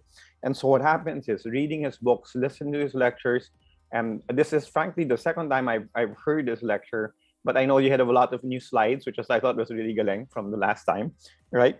But what's galing about this is Gerard has this ability to expand our personal thought, right? Because when we start looking at architecture, when we start looking at architecture history, what happens is you're limited to what you know. And when you begin to listen to people like Gerard and you begin to read his books, all of a sudden you find out, ang dami ko pang palang hindi alam, right?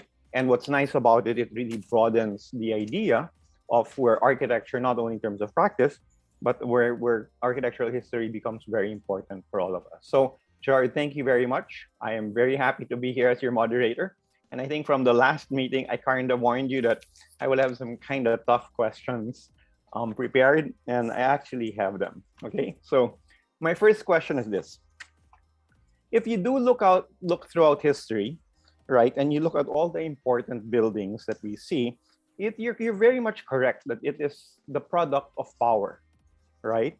And so when you look at the Taj Mahal, which was basically commissioned by the Shah Jahan for his wife and was designed by Ustad, right, Lauhari. What people remember, they remember the building and they kind of remember the architect, right?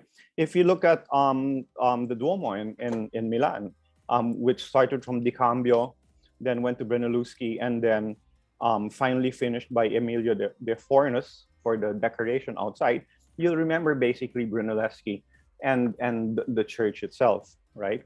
And then with the pyramids of Giza, you'll remember Henui, the architect, and not really the pharaoh. So you ended with Imelda, right? So where is it to the point that we will stop thinking about Imelda? And thank you very much for commissioning all these fantastic buildings. But then when do we start to think about the architects who did that, which I think is far better? Yes, there is the whole idea of the backstory, which you contrasted why Imelda's projects were not accepted by society, right? But when do you think what will happen is that we just remember the buildings for the architects that built them, and not the people who commissioned them? Yun nga yung paradox. The paradox na, so pinag-isipan ng mga architects kasi ang architecture kasi, 'di ba, power kasi talaga ang nagmo-mobilize ng resources, no? Kaya mas naaalala natin si Imelda rather than Leandro Locsin because nga these buildings are ini-immortalize yung yung grand narrative nila, no? No? So actually kaya nga dapat titingnan natin yung titingnan natin yung buildings beyond kung sino ang gumawa nito, but as a product of a socio-cultural context, no? So doon natin makikita bakit si architect ganyan, yan ang dinesign, kino-op ba siya, ano ba siya, under pressure ba siya. So yun so even nga tinanong ko, di ba, I remember si Bobby Manyosa, kayo sir, no, di ba, kayo proud ba kayo na nagawa niyo yung Coconut Palace, no, na associated kay Imelda, although di ba, although kung titingnan natin yung genealogy ng ng mga projects ni Manyosa, halos lahat naman ng presidente, no, na serve ni Manyosa, pero bakit hindi maalis sa sa consciousness ng tao na yung Coconut Palace Imelda Manyosa collaboration, no? So napakalakas kasi ng ng grand narrative, no? Dan, napakalakas ng grand narrative ng ng Marcos regime. Talagang from top to bottom, lahat ng propaganda, 'di ba? 'Di ba kumakanta nga tayo ng yun? Gongsi lang. Di ba? Which ngayon nakakakilabot na, nakakakilabot. So, but yun, at makikita rin natin, makikita natin kung babalikan natin yung kasaysayan. Natanong niyo na ba sa sarili niyo, bakit wala tayong great ancient architecture sa Pilipinas, no? Katulad ng Borobudur, katulad ng Angkor Wat, no? Natanong niyo na ba 'yon? Kasi may kinalaman doon ng power, no? Kasi itong mga kingdoms na to may centralized power, no? Sa Pilipinas, mga barangganic society lang, no? Wala talagang central figure to command, no? To mobilize, no, the people to build, no? It was only through the colonial project, no, that we saw, no, the colonial power, no, mobilize the people, no, 'di ba? Polo iserbisyo nga, 'di ba? Nakikita natin yung simbahan, no, as a monument to faith. Pero have we ever questioned, no, the idea that gaano kadaming dugo ang shined ng mga Pilipino just to build it, no? Kasi nga ginamit yung forced labor, no? So, titingnan natin 'yan beyond, kasi ang architecture kasi whether we like it or not, it's a reflection of asymmetric power relation, no? Hindi lang sa Marcos regime, no? Makikita mo kung sino ang may privilege access, kung sino ang iniisang tabi, no, sa isang espasyo. So kasi yan, no, invisible siya, no? So through architectural program and through critical analysis that we are able to look at architecture with a critical lens, di ba? So hindi lahat maganda, hindi lahat meron siyang di ba, meron siyang sinister side, no? Di ba? Okay, so exactly like the Spaniards, diba? Your great point on the Spaniards. Every time I talk to my students, I tell them, yung problema ng mga Spaniards is hindi sila nanonood ng Star Trek. Diba? Star Trek is the prime directive, wherein you watch a civilization, you're not supposed to make pakialam that civilization until you allow them to grow naturally. And since the Spaniards came in, we never really had the time to develop our own monumental architecture because they came and interrupted our natural growth. So, let's blame na lang the Spaniards there, no? Pero I guess my next question is this. If it took an Imelda to do this, and when you think about it, and I just got this from your book, no? Right after the war, with the money that the US was giving us for war reparations, right? It was the Department of Public Works that basically gathered all the architects and say, let's start sending them abroad, let's start, schooling them so that when we build our new capital, I think that was by Rojas later on, when after Quezon decided to make Quezon City, right? Is that it was just basically a singular powerful entity, Department of Works, Public Works, right? That began to tell these other architects, you go abroad, you study, come back so that we can now make the buildings that will also characterize our new nation, right? Which is away from colonial, right? So my question is this: there was always been historically these central powers, right, that would create these strong identities. Who is the power now? And given the fact that we are in a multi-pluralistic power society where a lot of powerful people actually hire us to do buildings, is that a reflection of the multidimensionality of Philippine architecture today, which you mentioned in your book? Kasi iba yung iba yung social milieu nung panahon na yon, no? Merong post-war euphoria, no? Euphoria for reconstruction, no? Kasi yun may trauma of war. So ang para ma-erase yung trauma, kailangan magtayo ka ng mga building para ma-erase mo yung memory of trauma. Which is exactly what Imelda was doing, erasing trauma of the poor, right? Yes. Okay. But what about today? I mean, I get that, but this is where I'm giving you the hard question, Chart. Hirap na what mga about today when there's ha? such a pluralism of power? And I'll give you another example for power, and I'm sorry to do this, right? Right now, before it was power, who had the money, right? Right, who were the bankers? The Medicis were the bankers. The church had the power, so therefore they built the buildings. Imelda had the power, so therefore she do this. But now we're at a point where different developers have the power. Different people in position have the power, which is very different from the public works pre-war. And now you have also the influence of social media that has the power, right? And so therefore, what happens to us today? Wherein before it was kind of very clear, diba? And now what happens, and I think your book expressing it has also something to do with the neoliberal, no, condition that we have. Ano yung ibig sabihin ng neoliberalism, no? Yung gobyerno natin, hinahayaan yung mga private entities to engage dun sa mga services na dapat yung gobyerno mismo ang nagpo-provide sa citizen. So ngayon, nagiging mas makapangyarihan yung mga korporasyon, no? Katulad ng San Miguel, ng Ayala, no? Na para silang nagiging pseudo-government na rin, di ba? Federal land, Rockwell land. Yes, di ba? So kasi developers. nga, that's the essence of neoliberalism. Yung tubig, instead na ang gobyerno ang nagre-regulate niyan, pinrivatize, no? So, yan yung problema. Ngayon kaya makikita mo ano ang mga manifestation nito. Talagang fragmented ang syudad natin. Alam mo yung terrain ng kahirapan at saka terrain ng kayamanan, no? Napaka-distinct, no? 'Di ba? Fort Bonifacio na lang at saka yung mga Sembo area. Alam mo na, no? Yung contrast kasi private developer yung iba, ito iniwan sa gobyerno. So, yun. At saka even yung yung pagpapatayo ng mga tinatanong ba natin yung pagpapatayo ng mga skyway, no? Kanino ba talaga yung skyway, no? Para ba sa lahat 'yan, no? Or sa a few, no, who can afford the toll, no? The toll fees, no? Parang gano'n. So, 'di ba?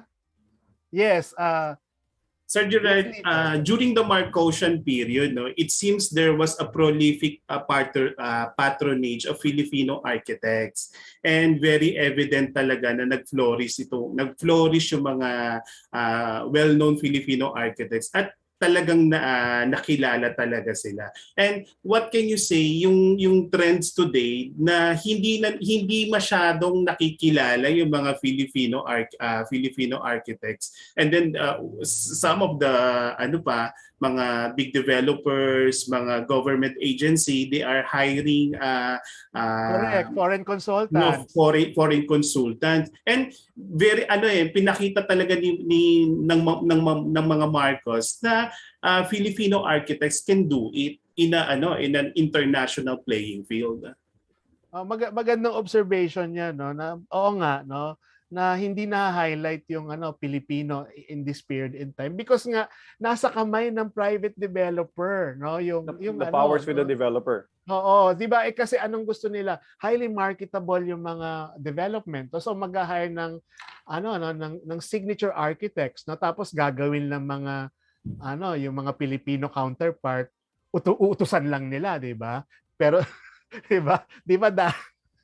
Magko-conceptualize tapos yung mga detailing mga Pilipino na, no?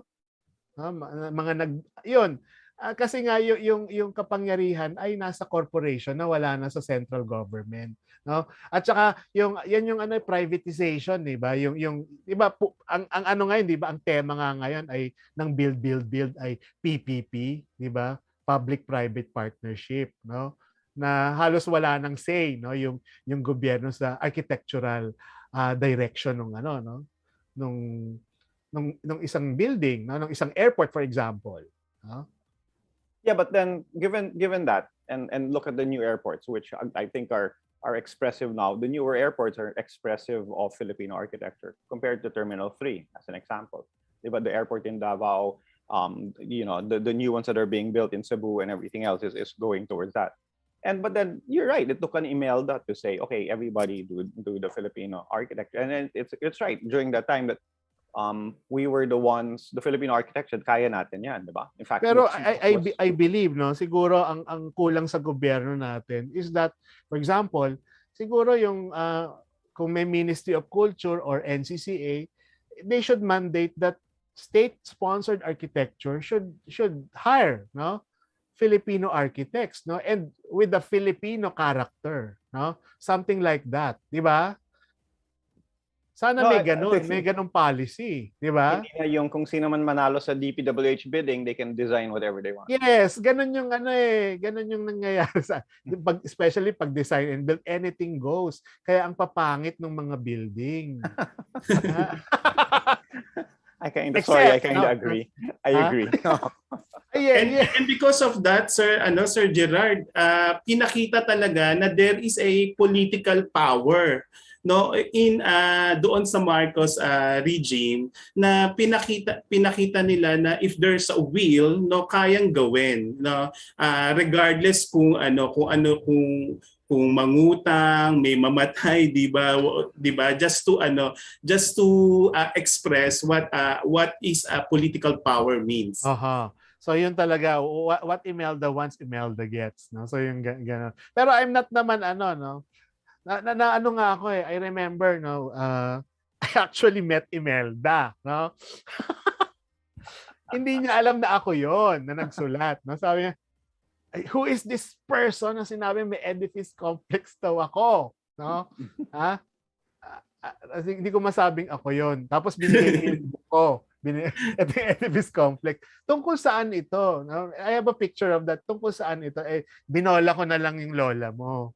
Sabi ko na, this is a book about your how your buildings, no, that you sponsored defined the Filipino nation. Padalan mo ako niyan. So talaga, no? 'Di ba?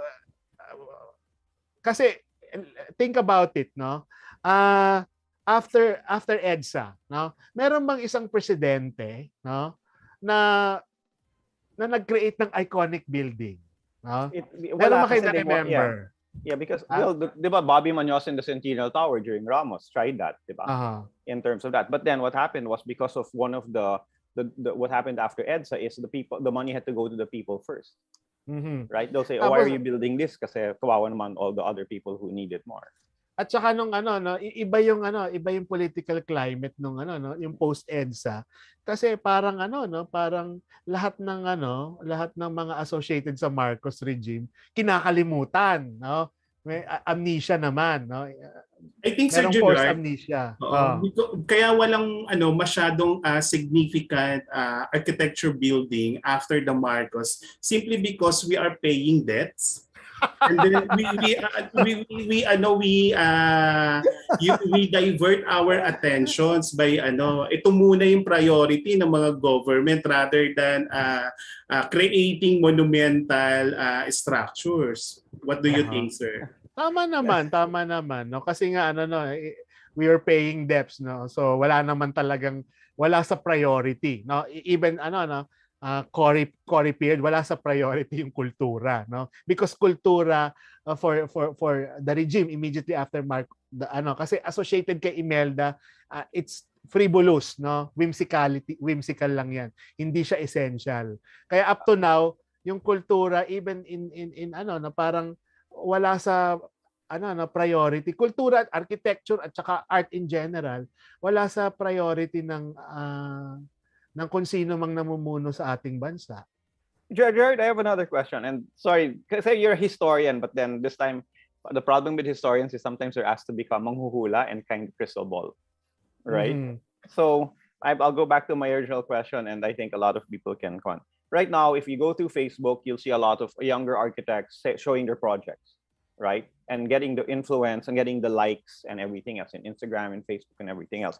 Wherein I alluded to this before, it's like social media now is beginning to have that particular type of power. What's interesting, it's starting from the houses, but eventually it'll go into the buildings, I think, and things like that. So how do you think that will affect architecture in the Philippines in the future? Ayan, no? So talagang dapat maging critical ka because the social media at saka yung the internet, no? Yung mga nobodies become superstars, no? Are becoming hubs of the cult of the amateur, no? Aray. Diba? Oh. Yung mga amateur, yung mga lahat puro puro look, no? Walang Exactly. substance. So, yun lang, dapat maingat tayo doon, mapanuri kasi lahat naman ng social media may pag-exaggerate, may konting fakery diyan. So, ayun, 'di ba? Kasi instantly pwede kang maging celebrity, no? In a social media platform, no? 'Di ba nga may mga nag-comment ka lang dyan about the building, sikat ka na, no? 'Di ba sa YouTube, no? Pero does it make you a good architect? No. Pero you're popular, no? So popularity does not equate to becoming a good architect. But popularity gives you power. Yes, correct, no? Yes. But tama ka doon, Dan, no? Because of the trend, no? Yung trend ngayon kasi it's more on the social media. And with that, we have questions from our member, okay, from Daryl Mamon. Sabi niya, I have a question. Is the Build, Build, Build program of today's government can emulate the Marcos regime? No. No, simply because there is no grand narrative they are pursuing. Walang no? Kumbaga, kanya-kanyang basta lang Dutertenomics, no? Dutertenomics lang siya. Wala siya yung yung isang bansa, isang diwa, Filipino architecture, no? Walang ganon. Walang ganong essence, 'di ba?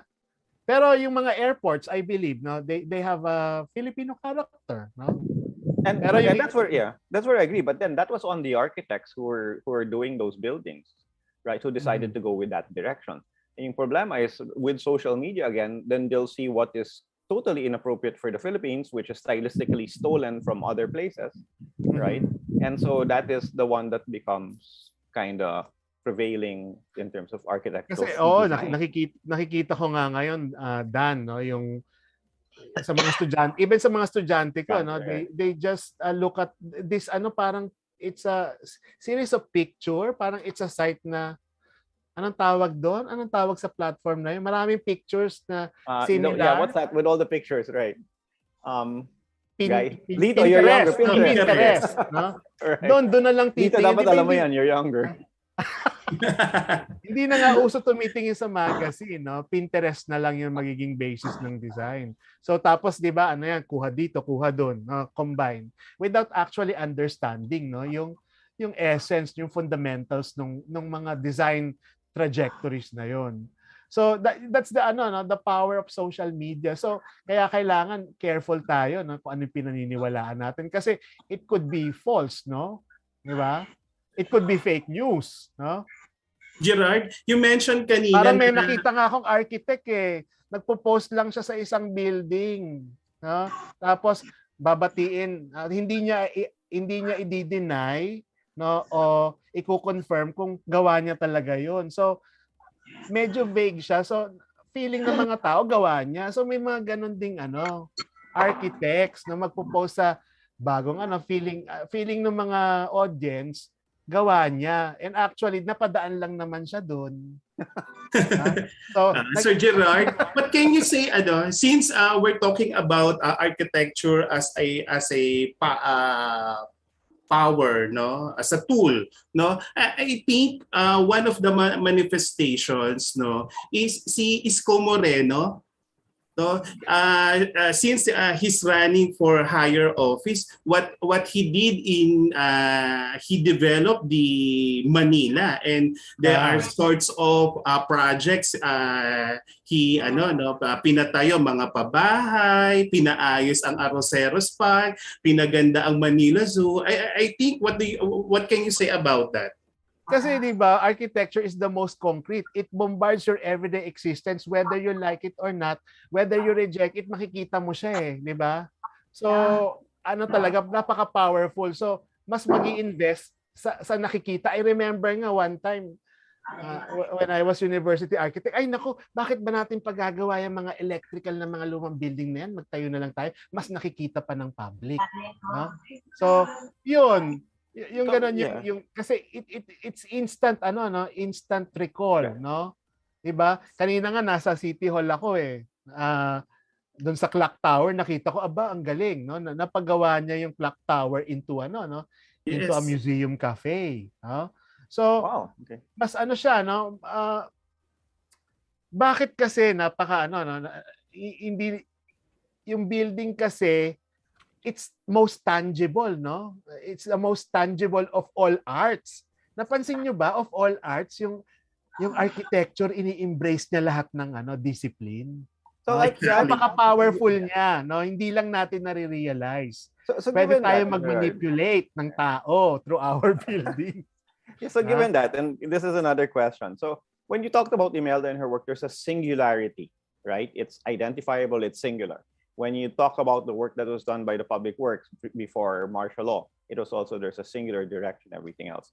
Right now, we are at a plurality of architecture, a plurality of architecture styles. I'm sorry, I'm going to ask you again to crystal ball, but where do you think this is going to take us? Of course, sinicelebrate nga natin. Di ba the postmodern condition celebrates plurality, no? We recognize that culture is not monolithic. So, we expect a lot of the diverse expression of Filipino identity by different Filipino architects. Hindi naman pwedeng iisa lang, pero of course, like in Japan, we know na kahit iba-iba yung estilo ng mga building na to, we know it's Japanese, because we feel it, the spatial psychology behind it is Filipino. Sana nagagawa natin yun sa local architecture natin, na kahit yung estilo walang mga highly identifiable Filipino elements, ma-feel natin na Filipino pa rin siya. Katulad ng ginagawa mo, Dan. Thanks. Because let me go to another. So because of your book, I kind of remember that after about working with Bobby, that nga pala, I'm a critical regionalist based on Camp Frampton. I remember studying that. But then let me bring this back to you. I'm not letting you off the hook. Okay, so there is this idea of plurality, and yes, sana all the buildings have a certain essence of what is being Filipino, but sometimes it's very hard for people to see, right? And I love your example of Japanese architecture. So my question is, do you think there will be a point where we as architects can be actually trained to admire both monumental buildings, but as well as taught to be appreciative of the sublime of our local architecture? As today we're looking at the big buildings, gawa ni ganyan, galing, and everything. But then when you begin to see it, what about teaching architects to admire the not expensive buildings? Teaching architects to say in school and say, okay, hindi siya mahal pero galing siya. Tama naman yun, Kaya nga kung makikita mo yung libro ko, so I included yung mga buildings na modest, of modest scale na hindi naman nare-recognize, because there are virtues to be learned doon sa mga buildings na of small scale, So marami tayo, ang sinasabi ko nga lagi sa lecture ko, wag natin i-dismiss yung squatters, as eyesore, because we can learn a thing or two about improvisation, resilience, the principles, not the style, So yan, hindi lahat makukuha sa grand buildings, pati yung mga maliliit sa vernacular architecture. When we say vernacular architecture, ito yung architecture na mas nare-recognize at kini-create ng mas nakararaming tao, yun, hindi naman puro lahat isine-celebrate natin as canon. Yeah, but is it May working? Are students or our younger architects beginning to appreciate not just the big and expensive, but the small and That's sublime? why I wrote the book, no? Kasi it is only through looking at the past that we will be able to gain the fundamentals of how we can break new grounds, no? Kasi recognize mo muna anong meron ka bago ka maka-innovate ng bago, di ba? Sir Gerard, okay, we have a question from our audience. Okay, from Donna Alaras. Okay, with architecture as a symbol of power, if you were to become a consultant of the next president, how will you influence his next build project to promote Philippine architecture? Baka first thing you have to do is run muna for president na lang, Gerard. As consultant lang. As consultant. Of course, this could happen through legislation. So marami naman tayo magagaling na architects who could what are the guidelines, no? Ano yung mga pwedeng maging, kasi I believe sa NCCA tinry na nila yan pero they failed, no? Na gagawa ng mga state architecture na mukhang na balanghay, no? I remember sa NCCA we wanted to go to to developers like SM. So pwede bang gawin niyo yung mall niyo na balanghay inspired, or at least you take inspiration from the region where your mall is to be constructed. So parang ganun yung gusto namin mangyari ni Professor June De Leon. Ano nangyari? Pero we were not successful because paano sila susunod? Wala namang batas, wala namang guidelines. Diba? And it's more expensive. It should happen through legislation.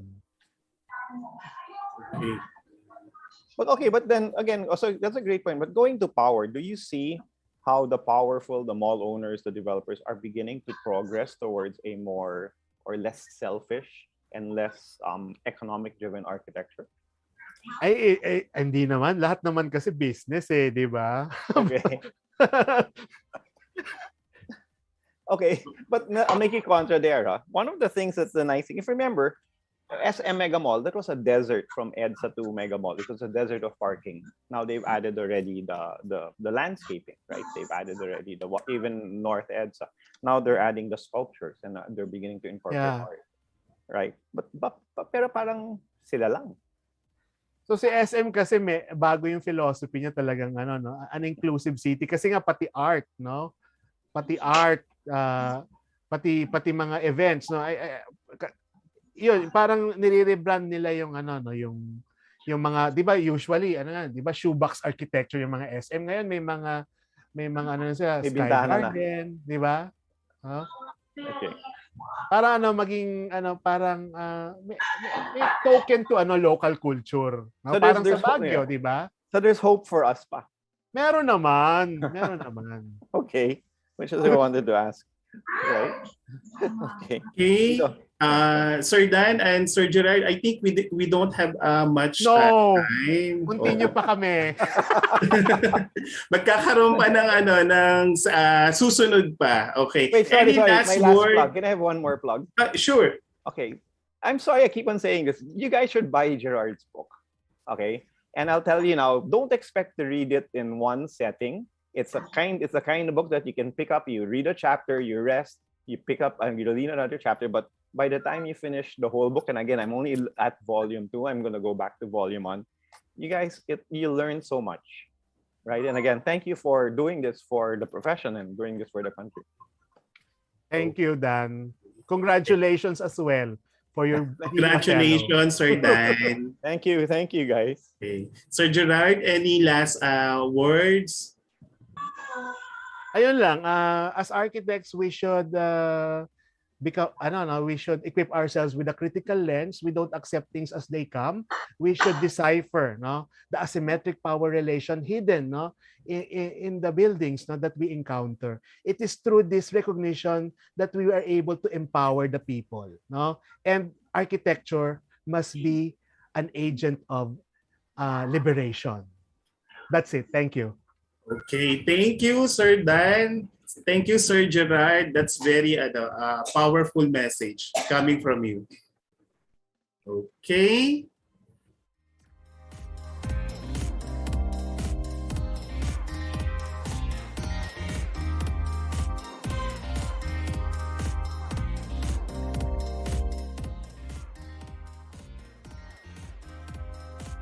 Okay, thank you. We would like to present the plaque of appreciation. We would like to call on our chapter secretary, Architect Abdul Rafi Deron Padamdangan, to present the plaque of appreciation.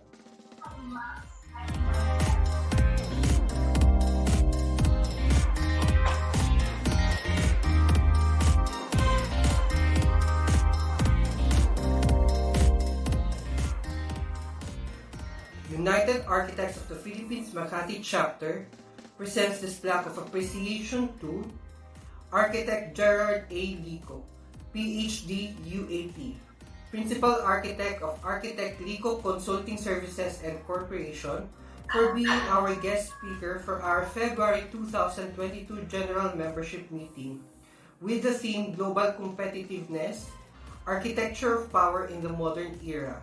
Given this date, February 19, 2022. Signed by Architect Luis Nicanor V. Aguirre, FUAP, AA, UAP Makati Chapter President for Fiscal Year 2021 to 2022. And Architect Abdul Rafi Deron M. Pangandaman, UAP, UAP Makati Chapter Secretary for Fiscal Year 2021 to 2022. Thank you.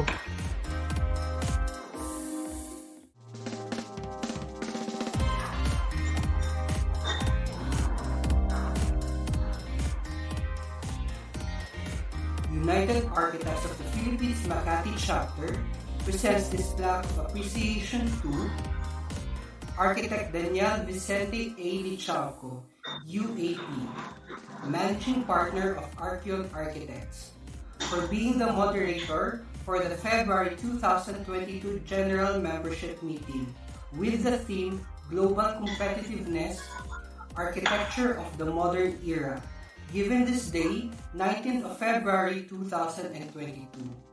Signed by Architect Luis Nicanor V. Aguirre, FUAP, AA, UAP Makati Chapter President for Fiscal Year 2021 to 2022.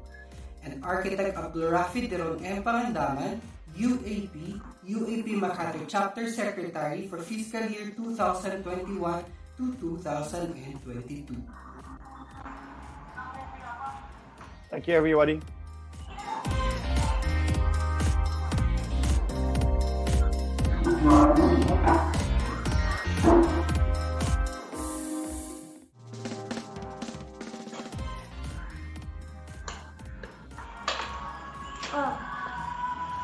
For the CSR project, we would like to express our gratitude to Metalink.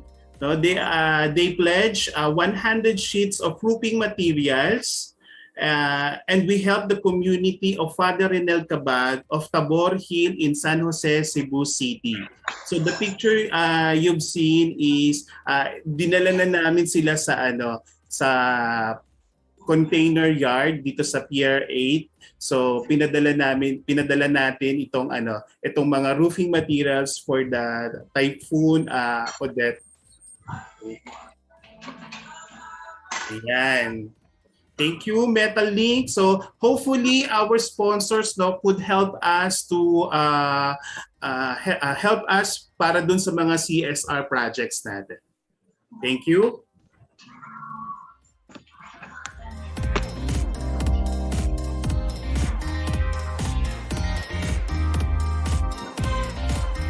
Okay. May mga nagtatanong para doon sa 2 volumes ng book ni Sir Gerard. They are available at Shopee. Tama ba Sir Gerard? Yes, Shopee, Facade Books.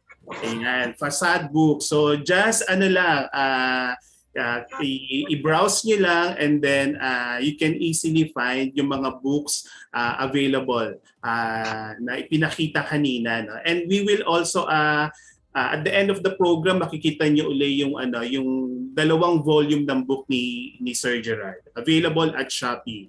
Okay? With that, This event won't be possible without our generous sponsor from Inax Lixil. Okay, joining us for tonight's event, Miss Juliana Anastasio, Brand Manager, Leader, Inax Philippines, Lixil LWT APAC, and Miss Joreline Ong, Assistant Country Manager, and Miss Emily Besavilla, Marketing Director.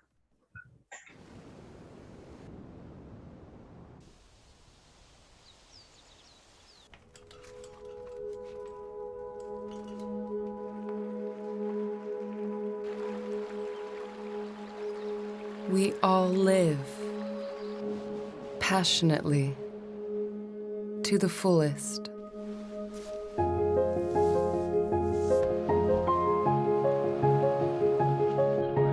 In a world overflowing with information, everyone seeks a moment of solitude.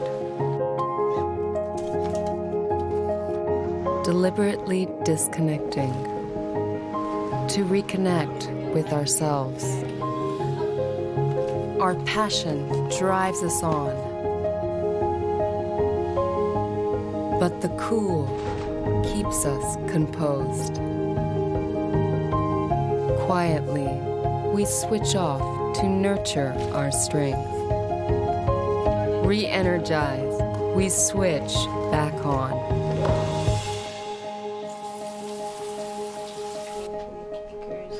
After a day of hard work, unwind, relax, ready for a new day.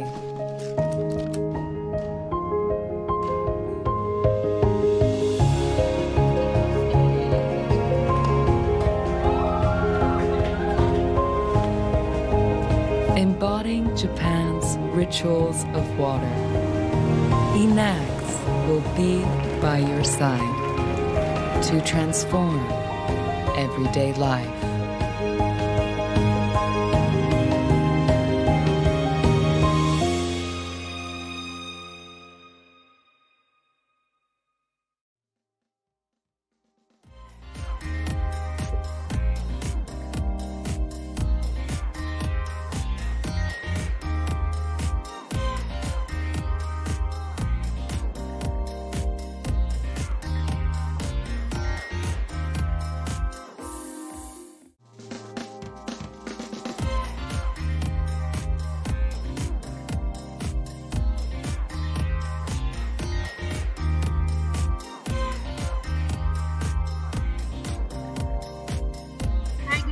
Can I share the screen now? Go ahead. Okay, thank you.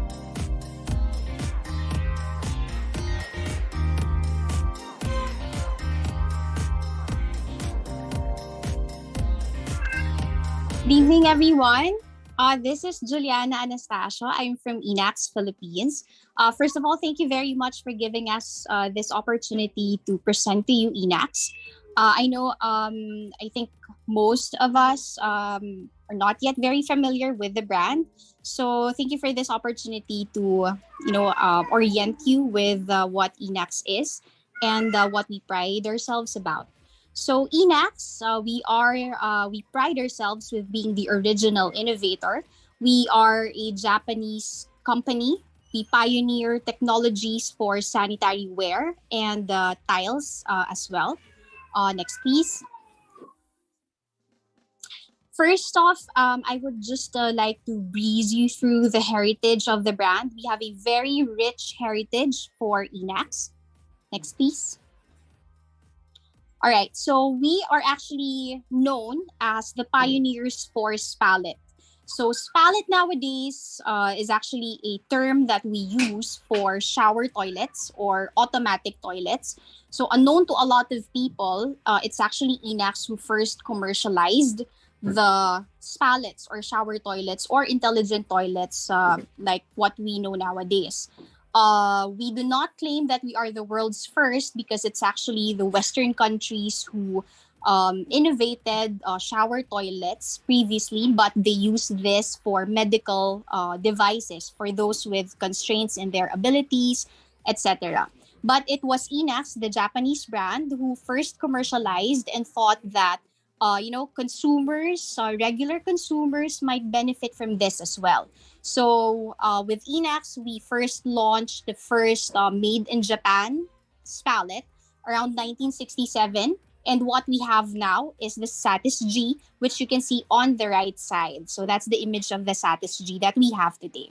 Next, please. So what you can see here, it's the Imperial Hotel in Tokyo. This is a very fascinating project from Frank Lloyd Wright, the renowned architect and designer. So we have, our founders worked with Frank Lloyd Wright in the production of the ceramic tiles for the Imperial Hotel in Tokyo. Now, when we get to travel in the next few months or years, and we happen to, visit Japan, it's a very fascinating thing that we can visit the Imperial Hotel there, and all the ceramic tiles there were actually produced by Inax and the founders, of course, of Inax. Next, please. So yeah, we started around 1918. The father and son duo Hatsunojo and Chozaburo Ina, where the Inax name came from, they were appointed as the technical supervisors to produce the ceramic tiles for the Imperial Hotel. Next, please. In 1924, we have established the Inosato Company, which is the predecessor of the Inax company that we know nowadays. Next. It was in 1945, several decades after, that we actually expanded the business into the production of sanitary ware. So aside from the tiles that we have previously been known for, we have expanded the business to sanitary ware or ceramic products. Next.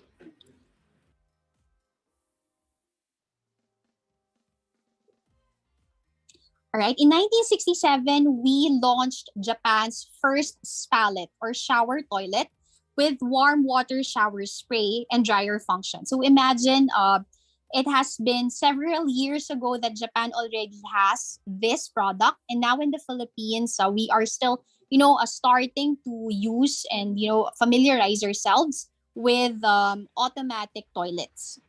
Next, please.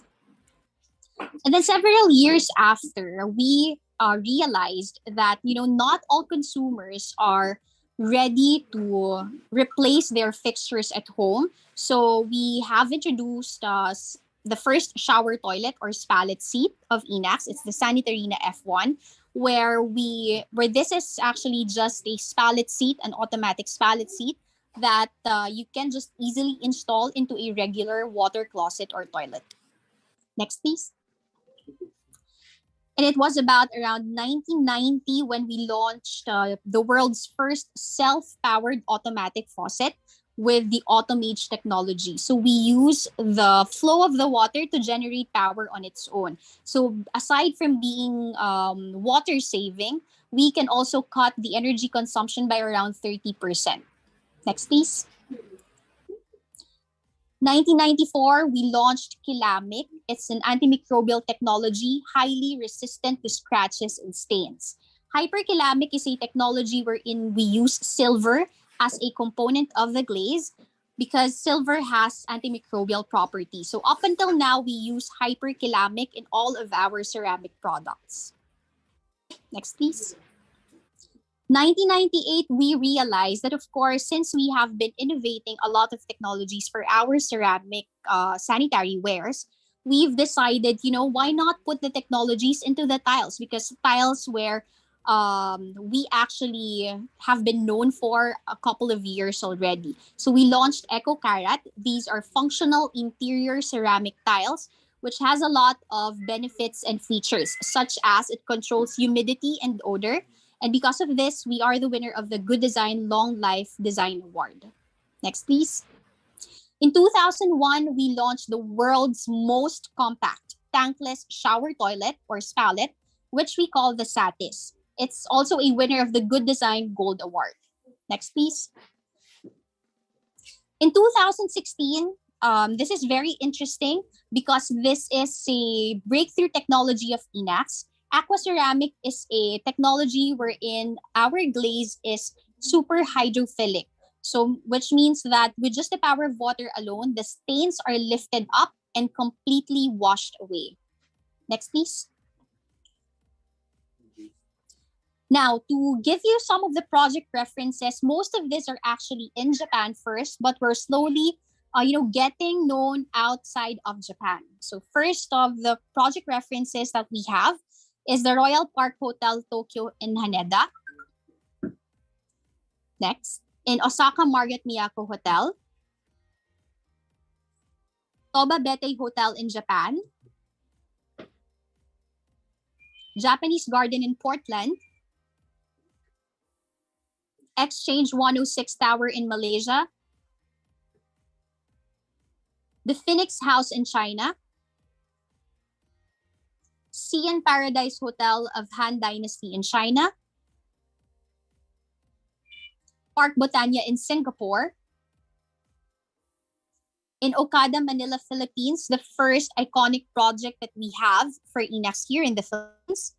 Next would be the Seasons Residences in BGC Philippines, where they will be using all Inax products. Next, please. And of course, the first Mitsukoshi Mall in the Philippines, located in BGC Philippines as well. Next, please. Now for the technologies, I shared with you a glimpse of the technologies that we have been innovating for the past years. Next, please. So we are making sure that aside from the designs, we pursue differentiation through Japanese technology and of course, what Japanese are very much known for, quality. So we have anti-stain and antibacterial technologies, which I've mentioned earlier, the aquaceramic and hyperclamic. Both of these are actually applied in all of our ceramic products for Inax. Next, please. We also have different flushing technologies. We have single, double, triple, and powerful vortex or easy clean as well. Next, please. We have different palette technologies. Aside from those automatic features that most of us, are already very much familiar with, we also have this plasma cluster. Plasma cluster is a patented technology of Sharp. Sharp actually uses plasma cluster technology in their refrigerators. This is actually a technology wherein plasma cluster ions are released and they kill odor-causing bacteria. So we realized that, since Sharp uses this for their refrigerators, then why not use it for our palettes as well? So we also have this foam cushion technology wherein the toilet releases a foam wherein this actually reduces urine backsplash. Then we also have air shield deodorizer and of course the automatic functions. Everything would be adjustable. The water temperature, the seat temperature, the nozzle positioning. We have dual nozzles, by the way, since you can choose between front cleansing or rear cleansing. That's how hygienic the product is. Next, please.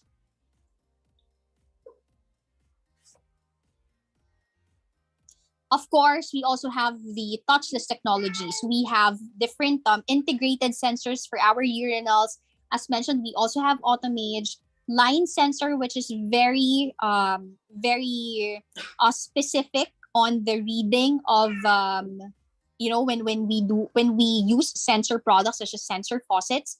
And we also have the very new product that we have, which is the touchless kitchen faucet, which is I'll show it to you later as well. Next, please.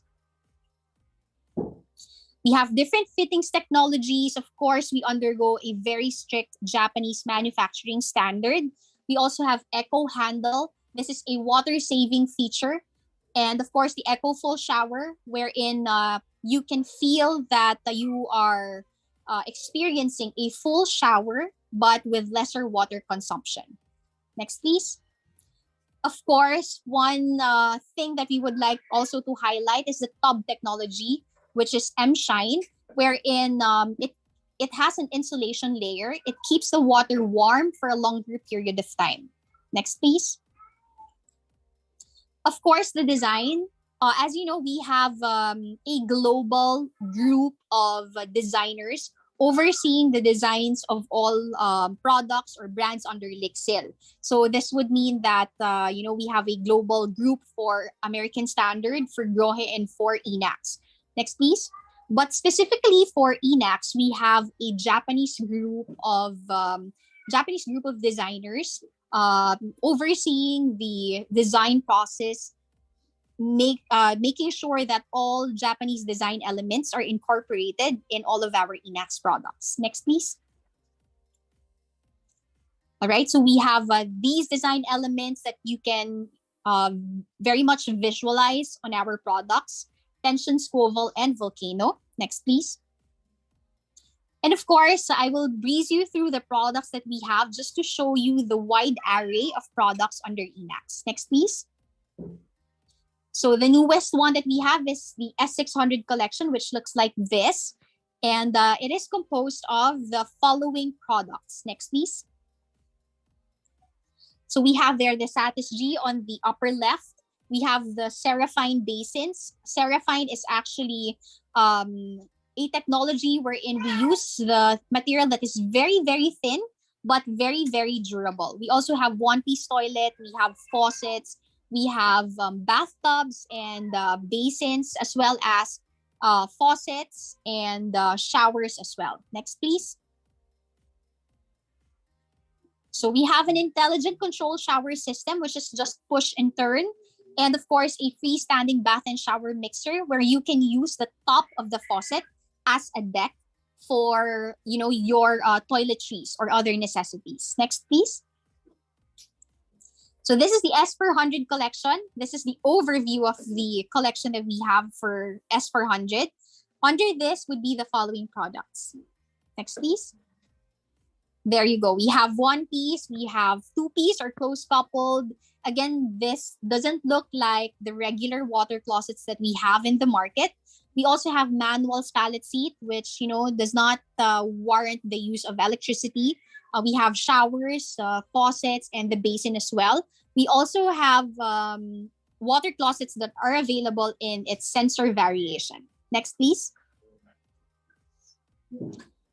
Then we have the S200 collection. This is actually a collection that is fitted for,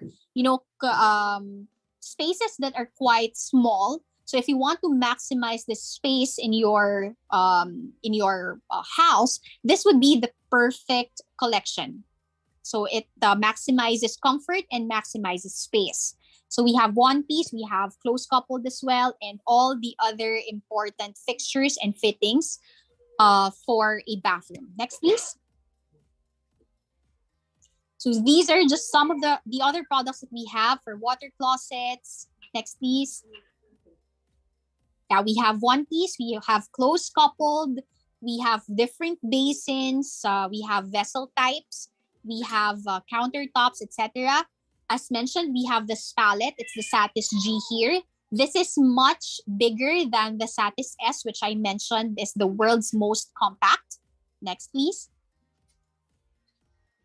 So just to give you a brief information, Satis S, actually the model Satis, we have installed around 2,000 units of this in Okada, Manila. So if we happen to, visit Okada, all of their bathrooms there are fitted with this special pallet product. Next, please. Yeah, we also have the Smart Link, which is like an entry-level product. It's a toilet and an electronics pallet seat pair. So if you want to experience the conveniences of a pallet, but of course with a little lesser budget, then this would be perfect. Next, please. And of course, if you don't require to change your toilets right away, we have the Extreme Electronics pallet seats. So again, you can experience the pallet features through this. Next, please. All right, we also have the manual pallet seat. As mentioned, we have the wash basins. So these are the different types of wash basins that we have. Next, please. All right. Then we have the commercial basin. This is actually very new, and we have just very recently launched this. This is a 3-in-1 jet bowl. It's an integrated basin wherein, the functions of rinsing, of, getting soap and drying your hands, it's all here. And it is in sequential function. So meaning you are really forced to follow the correct way of washing your hands. So this is very advanced, but in Japan, it has already been installed there for a couple of years already. And hopefully in the Philippines, we'll be able to also install this very, very soon. Next, please. Of course, we have the direct mount showers. We also have the in-wall showers. So everything, we have that in INAX. Next, please.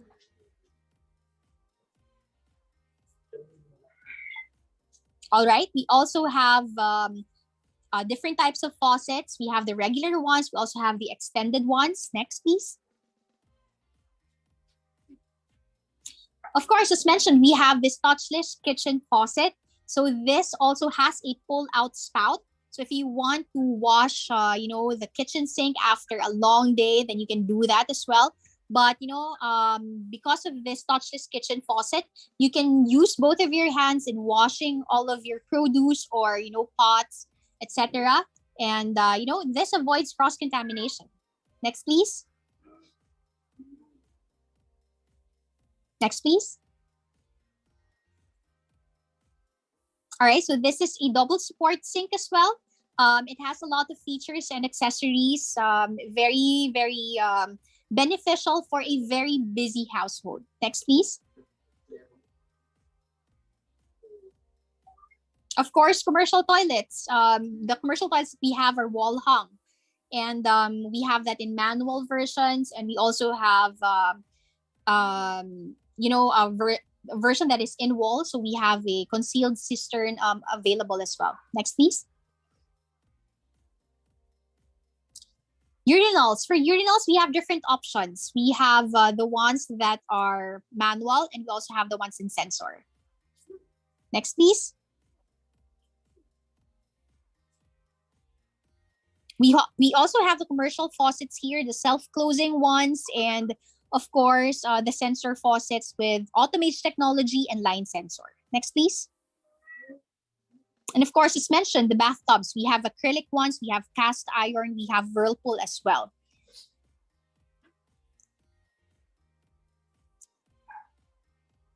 And of course, to complete our product array, we have commercial accessories. Next, please.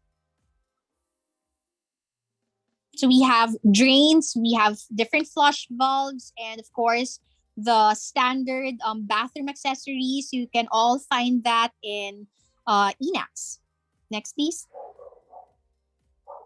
All right. So the bottom line is, the message that we would like to relay with you is that, INAX is a technology brand. So we are not just for design, but we also offer a lot of technologies that are very beneficial, especially in these times. And if there is, a one brand that you have to think of when you think of technology, it's just INAX. Thank you very much for giving us this opportunity. If you'd like to know more about the brand, you may visit www.inax.com.ph. And we also have an Instagram. You may also follow that. It's inax.philippines. And again, thank you very much, dear architects. And we hope you have a good night. Thank you.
Architects.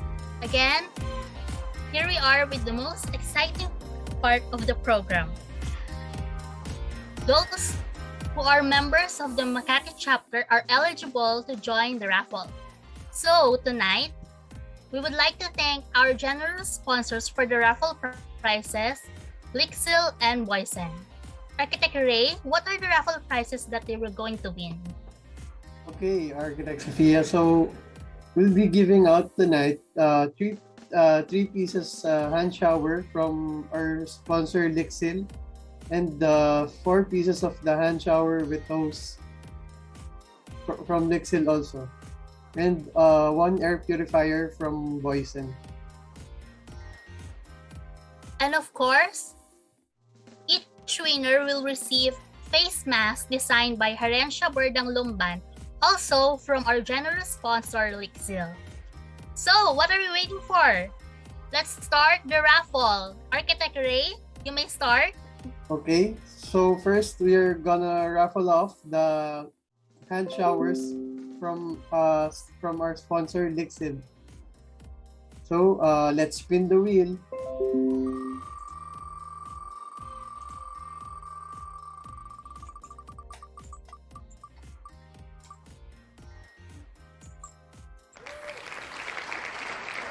Okay, so congratulations, Architect Ronald Relera. Congratulations, Architect Ronald. Are you here? Okay. Yes. Congratulations. Congratulations. Next raffle prize, another hand shower from Lixil. Miss Colleen, spin the wheel.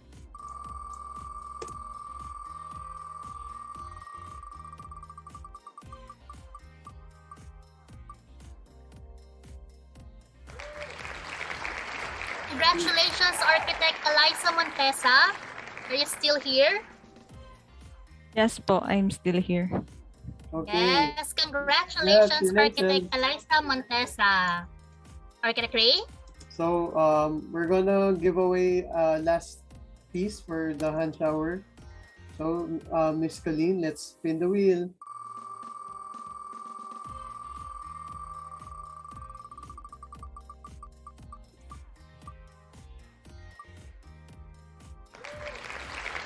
Okay, congratulations, Architect Daryl Padua.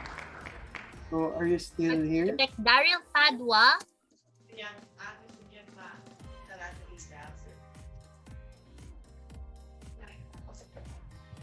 Architect Daryl, you're still here?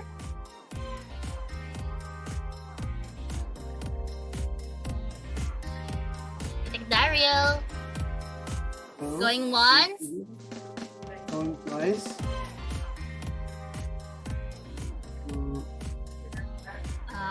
Mukhang wala na siya. Architect Ray, let's ano na ulit?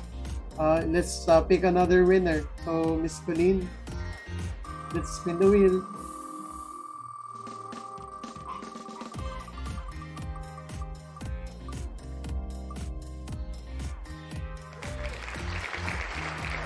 Okay, so Architect Joanna Bianco Santos. So, are you still here? Architect Joanna?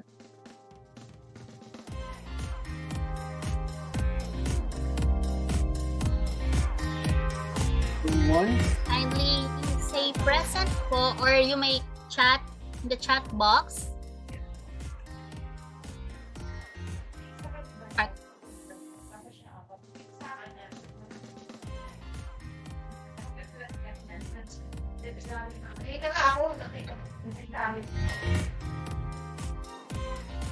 Architect Joanna? Yes, Okay. Okay. Congratulations. Congratulations. Thanks, Okay, Architect Ray, ano pa yung iba nating raffle? Okay, so now we're gonna give away the hand shower with hose set again from Lixil. So for our first winner, Miss Colleen, let's spin the wheel.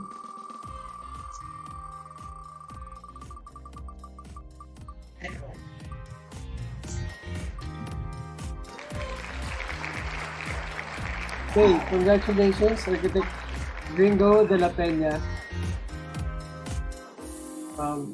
Architect Gringo, are you still here? Architect Gringo de la Peña, you're still here? Going once? Going twice? Sorry?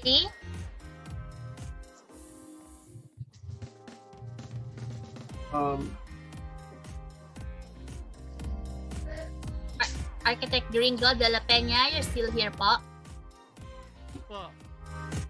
Okay. Congratulations! Congratulations! Thank you. Recording in progress. Okay, another one. On shower with hose. Miss Colleen, spin the wheel.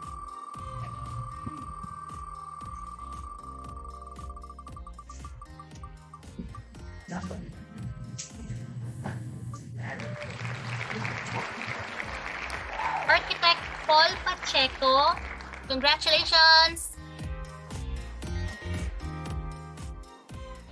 Still here, say present po.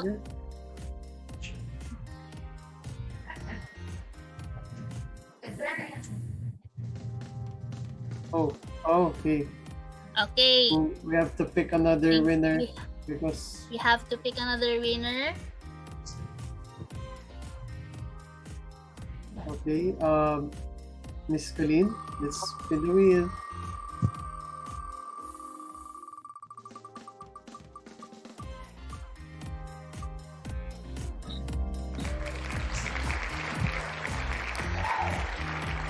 Congratulations, Architect Wellington Choi. Are you still here, sir? Okay. Present. Okay, congratulations, Architect Wellington Choi. Okay, another one. Another hand shower. Miss Colleen, let's spin the wheel. Again, all winners will receive a face mask from Lixtil.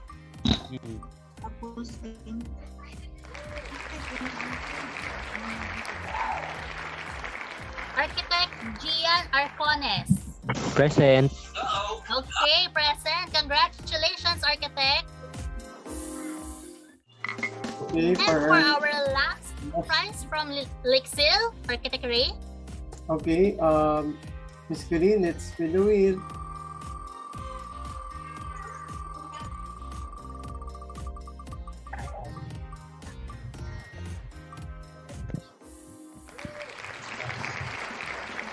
Okay, congratulations, Architect Sarah Jane Pagador.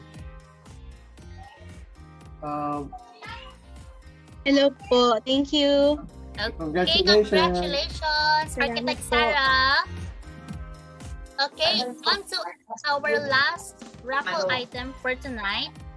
We will be giving away one air purifier from Boysen. So, wag na natin patagalin. Miss Colleen, let's spin the wheel.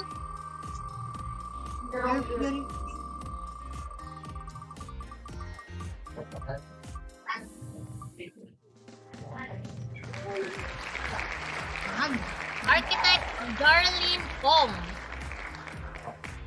Congratulations, you're still here, Architect. No, are you still here?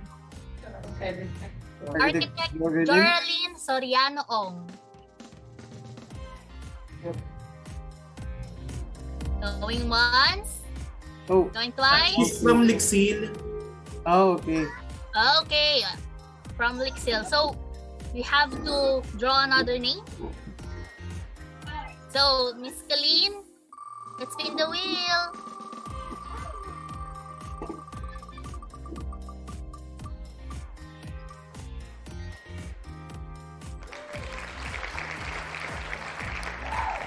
Architect Elaine Intia. Am I correct? Architect Elaine Intia. Okay, congratulations. Nandito siya. Congratulations, Architect Elaine. Congratulations. Elaine Intia. Okay, thank sponsors, Lixil and Boyson for the raffle prizes. And again, congratulations to all our winners for tonight. So, Architect Lito.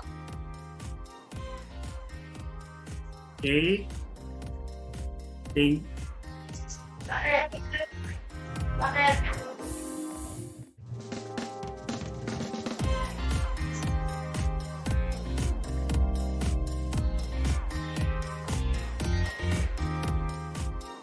Okay, thank you to all the winners. Make sure to PM us, send us your details now so that we can send to you your prizes. Okay, before we end, let's have a group picture first.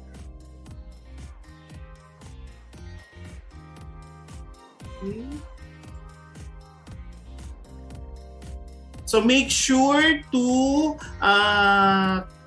kindly answer all the evaluation form and assessment test. It was already posted in the Zoom chat.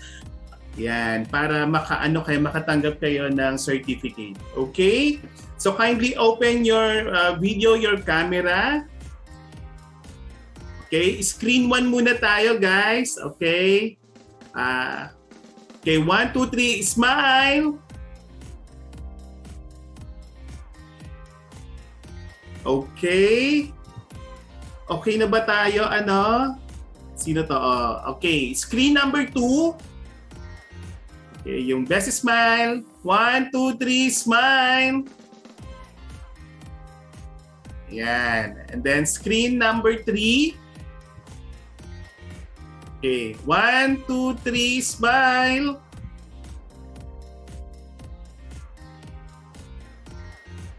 Yan. And last, screen number 4. 1, 2, 3, smile. Okay. Thank you, everyone.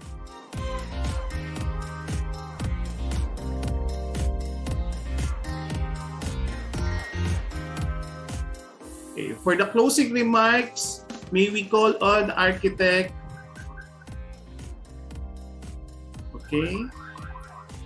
Luis Nicanor V. Aguirre.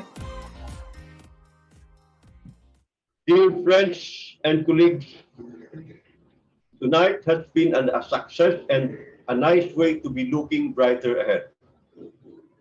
Firstly, I would like to sincerely thank everyone in attendance, our members and past presidents, guests, and of course, our incredible speaker and moderator.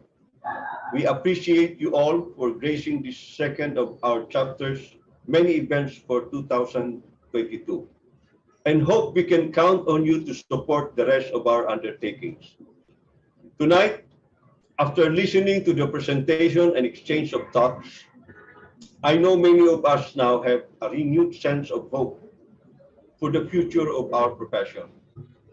On behalf of the Makati chapter, I would also like to thank our media partner, Championing PH, and our generous sponsors, Boysen, Huisen, DMGI Homes, Otis, Adaptive Luxor Solutions, Metallic, Parex, Lixil, and of course, IAPS Automation.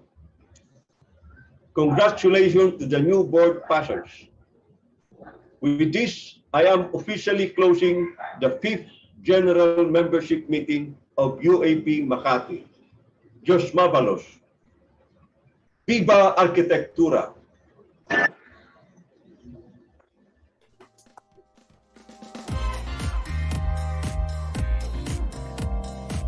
Okay, Viva Arkitektura! Thank you everyone for joining our 5th General Membership Meeting.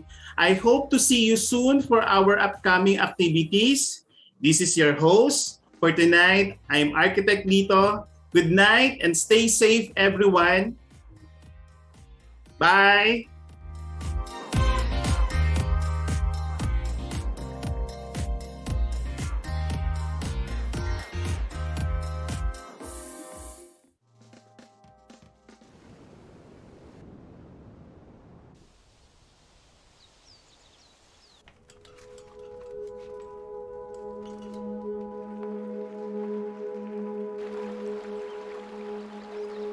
We all live passionately to the fullest.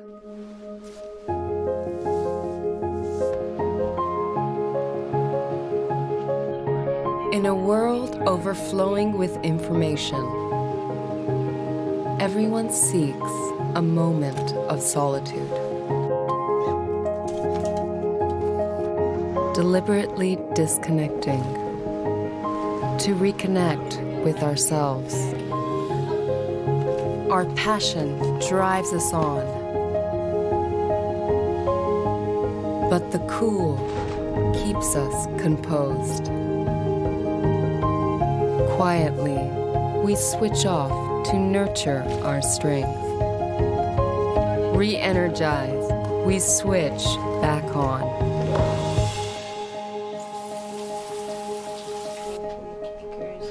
After a day of hard work, unwind, relax. Ready for a new day.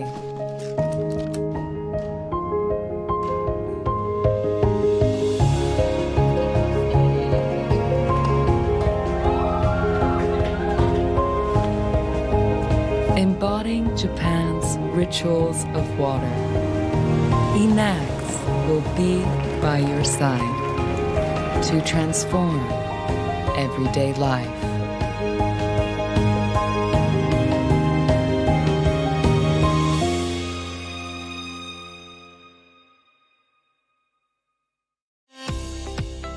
The way we live is changing. Our smarter, more connected world is shaping the environments we work, play, learn, relax, commute, and explore in. Our living spaces. At Lixil, we understand living spaces like no one else. We're the global leader in housing and building materials, products and services. From the tiniest details to the grandest designs, inside and out, we're working to create the future of good living for everyone, everywhere. We do this through a forward-thinking approach we call living technology. Living technology means human-centric innovation, using unique methods to find out what people really need. It means sharing insights across our global community of experts so we can drive the world forward together. Whether we're perfecting the touchless tap or shaping skylines with Frank Gehry and Kengo Kuma, living technology means design that doesn't just look beautiful, but works intelligently too, like our revolutionary aqua ceramic technology that keeps toilets sparkling clean for 100 years. It means reliable quality, from materials to processes to solutions. And living technology means caring about people and the planet we all call home. With inventions like the world's most insulating window and our life-saving Sato toilet, we're building a better future responsibly, making good living a reality for everyone, everywhere. From our roots in Japan, Lixil has grown into an amazing 80,000-strong family with global brands in over 150 countries. Our products and services are used by more than 1 billion people worldwide every day. Together, our incredible network of people, ideas, and technologies are creating the future of living spaces. Together, we are Lixil, the link to good living. What makes a good design? Is it about how it looks? How it makes you feel? We believe that good design has to be purposeful. It touches and transforms lives. Purposeful designs that underscore hygiene at the core. Tangible benefits beyond the visible. Our passion when pioneering bathroom innovations. Making bathrooms safer, better, and cleaner for all. Purposeful designs that deliver great comfort. The true test of which can be felt. We understand how bathrooms are sanctuaries for families to refresh and have some splashing good fun. Purposeful designs that speak of thoughtful details. Conveniences that are ergonomic and intuitive. It is up to your imagination to explore the possibilities. Together, dreams can be made a reality. Being purposeful guides us, relentless in improving, like how we have done for the past 140 years. Because being purposeful is not a goal, it's life. It's making lives better for everyone.